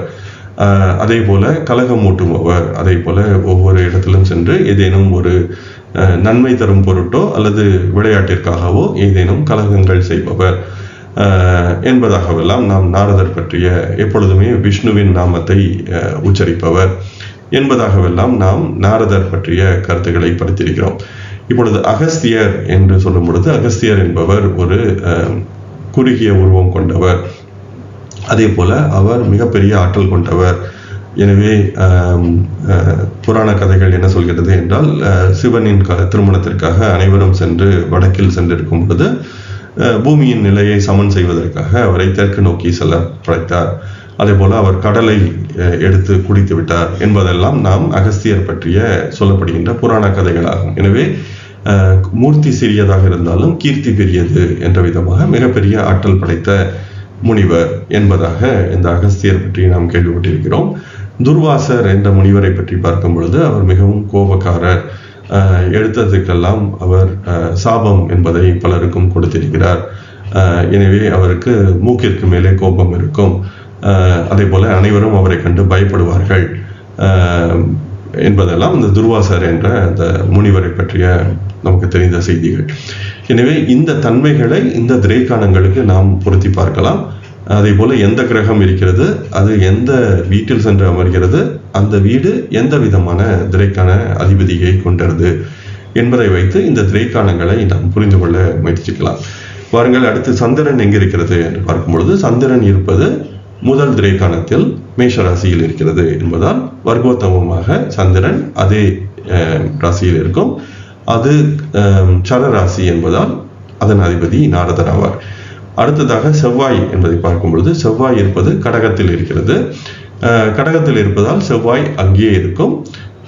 எனவே கடகத்திலேயே வர்க்கோத்தமம் பெற்று செவ்வாய் அங்கேயே இருக்கும். அதன் அதிபதியும் சரராசி என்பதால் நாரதர் ஆவார். அடுத்ததாக புதன் என்பதை பார்க்கும் பொழுது, புதன் இருப்பது தனுசில் முதல் திரைக்காணத்தில் இருக்கிறது. 5 பாகை என்பதால் முதல் திரைக்காணத்தில் இருக்கிறது. எனவே தனுசு, அங்கு புதன் வர்க்கோத்தமமாக அதே இடத்தில் இருக்கும். அது உபயராசி என்பதால் அதிபதி துர்வாசர் ஆவார். அடுத்ததாக நாம் குருவை பார்ப்போம். குரு இருப்பது 2வது திரைக்காணத்தில் இருக்கிறது. எனவே 20 பாகைக்கு குறைவாக இருப்பதால் அது 2வது திரைக்காணமாகும். 2வது திரைக்காணம் என்பதால் 5வது ராசியில் இருக்கும். எனவே கன்னி ராசியில் வரும். எனவே கன்னி ராசியில் குருவை எழுதும் பொழுது அது உபயராசி என்பதால் துர்வாசர் என்பது அதிபதியாக வருகிறார். அடுத்ததாக சுக்கிரனை பார்ப்போம். சுக்கிரன் இருப்பதும் 2வது திரைக்காணத்தில் இருக்கிறது. 10 பாகைக்கு சற்றே கூடுதலாக இருப்பதால் அது 2வது திரைக்காணத்தில் வரும். எனவே 2வது திரைக்காணம் என்பதால் சுக்கிரன் 5வது ராசியில் இருக்கும். எனவே சுக்கிரன் இருப்பது மிதுன ராசியில். மிதுனம் என்பதும் உபயராசி என்பதால் அதற்கும் துர்வாசரே அதிபதியாவார். அடுத்ததாக சனி இருப்பது 3வது திரைக்காணத்தில் இருக்கிறது. எனவே 20 பாகைக்கு சற்று கூடுதலாக இருப்பதால் அது 3வது திரைக்காணத்தில் வரும். எனவே 3வது திரைக்காணம் என்பது 9வது ராசியில் இருக்கும். எனவே சனி இருப்பது துலா ராசியில். துலாம் சரராசி என்பதால் அதிபதி நாரதர் ஆவார். அடுத்ததாக ராகு என்பது முதல் திரைக்காணத்தில் இருக்கிறது. எனவே ராகு வர்க்கோத்தமம் பெற்று மீன ராசியிலேயே இருக்கும். உபயராசி என்பதால் அது துர்வாசர் அதிபதி. கேது என்பது கன்னி ராசியில் முதல் திரைக்காணத்தில் இருப்பதால் அதே ராசியில் இருக்கும். அது உபயராசி என்பதால் துர்வாசரே அதற்கும் அதிபதி. எனவே இந்த ஜாதகத்தில் 5 கிரகங்களுக்கு துர்வாசர் என்பது அதிபதியாக வருகிறது. எனவே 5 கிரகங்கள் உபயராசியில் அமைந்திருக்கின்றன. எனவே இந்த 5 கிரகங்கள் யாவை இந்த திரேக்கான லக்னத்திற்கு இந்த கிரகங்கள் எந்த ஆதிபத்தியம் பெறுகின்றன, அதே போல ராசி சக்கரத்தில் இந்த 5 கிரகங்கள் எந்த விதமான ஆதிபத்தியம் பெறுகின்றன. எனவே அதற்கு இந்த துர்வாசர் என்ற ஆதிபத்தியம் வரும் பொழுது, ஒருவேளை ராசி சக்கரத்தில் இந்த கிரகம் தீய பலன்களை தருவதாக இருந்து திரைக்காணத்திலும் தீய பலனாக இருந்து துர்வாசர் என்ற தன்மை பெற்றிருக்கும் பொழுது, அதுவும் ஒரு நெருப்பு ராசியில் இப்பொழுது ராகு சென்று அமர்கிறது. இந்த இடத்தில் இல்லை, ஆனால் பொதுவாக தீமை தருகின்ற ஒரு விதமாக ராகுவோ சனியோ அல்லது செவ்வாய் போன்ற கிரகங்கள் அமையும் பொழுது இந்த அதிபதியின் தன்மைகளை வைத்தும் நாம் இந்த திரைக்கான சக்கரத்தின் பலன்களை தேடி பார்க்க முயற்சி செய்யலாம். நான் இந்த ஜாதகத்திற்கு இது உண்மையான ஒரு குழந்தையின் ஜாதகம் இல்லை, எனவே இந்த ஜாதகத்திற்கு பலன் தேடுவதற்கு நான் இங்கு முயற்சிக்கவில்லை. ஆனால் எப்படி நாம் இந்த திரைக்கான சக்கரத்தை இந்த பராசரர் சொன்ன தன்மைகளின் அடிப்படையில் நாம் தேட முயற்சிக்கலாம் என்று விளக்குவது என்னுடைய நோக்கமாகும். இந்த 3 வர்க்க சக்கரங்கள் பற்றிய விளக்கத்துடன் நான் இந்த பதிவை நிறைவு செய்கிறேன். அடுத்த பதிவில் நாம் மற்ற வர்க்க சக்கரங்களை பற்றி பார்ப்போம். இந்த வர்க்க சக்கரங்கள், இந்த 3 வர்க்க சக்கரங்களில் குறிப்பாக ஹோரா என்பது நாம் சற்றே மேலும் ஆராய்ச்சிக்கு உட்படுத்த வேண்டும் என்பது என்னுடைய கருத்து. எனவே நம்முடைய ஹோரா பற்றிய புரிதல் என்பது முழுமையாக இல்லை. பராசரர் சொன்ன விளக்கத்துடன் நாம் இன்று பயன்படுத்துகின்ற ஹோரா என்பது இல்லை. எனவே கடகம் மற்றும் சிம்மத்தில் சென்று அனைத்து கிரகங்களையும் எழுத பராசரர் சொல்லவில்லை என்பது இந்த ஸ்லோகத்தை பார்த்தால் புரிகிறது. ஆனால் எந்த விதமான அந்த அமைப்பு பரிவிற்த்தி துவயம் என்று சொல்வதால் திரு நரசிம்மராவ் அவர்கள் முன்மொழிந்த இந்த உமா சம்பு ஹோரா என்பது பொருந்தி வருகிறது என்பது என்னுடைய கருத்து. ஆனால் உங்களுடைய ஆராய்ச்சிக்கு அதை நான் விட்டுவிடுகிறேன். எனவே நீங்கள் மேலும் பல ஹோரா அமைப்புகள் இருக்கின்றன. எனவே நாம் இதை ஒவ்வொரு ஜாதகத்திலும் பயன்படுத்தி எந்த ஹோரா விளக்கம் என்பது சரியாக இருக்கிறது என்று தேடினால் மட்டுமே இந்த ஹோரா பற்றிய புரிதல் என்பது நமக்கு முழுமையாக கிடைக்கும் என்பது என்னுடைய கருத்து. அதே போல இந்த ஹோரா என்பது 2ஆம் பாவத்தின் முழுமையான தன்மையை வெளிக்காட்டுவதால் செல்வ வளம் பற்றிய புரிதலை மேம்படுத்துவதற்கு ஹோரா சக்கரம் இன்றியமையாதது. அதே போல திரைக்காலம் என்பது பல்வேறு விதமாக விரிவுபடுத்தி இது சகோதரரை மட்டுமல்லாமல் மேலும் பல முக்கியமான கருத்துக்களை விளக்குவதற்கு திரைக்காலம் பயன்படுகிறது. ஜெய்மினி மகரிஷி திரைக்காலத்தை பல்வேறு விதமாக பயன்படுத்துகிறார். அதே போல பராசரரும் திரைக்காலம் பற்றிய விளக்கங்களை இந்த பிருகத் பராசர ஹோர சாஸ்திரம் முழுமையுமாகவே தருகிறார். எனவே இந்த இடத்தில் நாம் இந்த திரைக்காலத்தை எப்படி கணக்கிடுவது என்பதை மட்டுமே பார்த்திருக்கிறோம். ஆனால் இது பற்றிய முழுமையான விளக்கம் என்பது நாம் தொடர்ந்து இந்த பிருகத் பராசர ஹோர சாஸ்திரத்திற்குள் ஆழ்ந்து படிக்கும் பொழுது மட்டுமே நமக்கு புரிபடும் என்பது என்னுடைய கருத்து. வாருங்கள், அடுத்த பதிவில் நாம் மீண்டும் அடுத்து வருகின்ற வர்க்க சக்கரங்களை பற்றிய விளக்கத்தை பார்ப்போம். என்னுடன் இணைந்து நீங்கள் அனைவரும் இந்த பிருகத் பராசர ஹோர சாஸ்திரத்தை கற்கும் முயற்சியில் இணைந்து பயணிப்பதற்கு மிக நன்றி. வாருங்கள், தொடர்ந்து பயணிப்போம். நன்றி, வணக்கம்.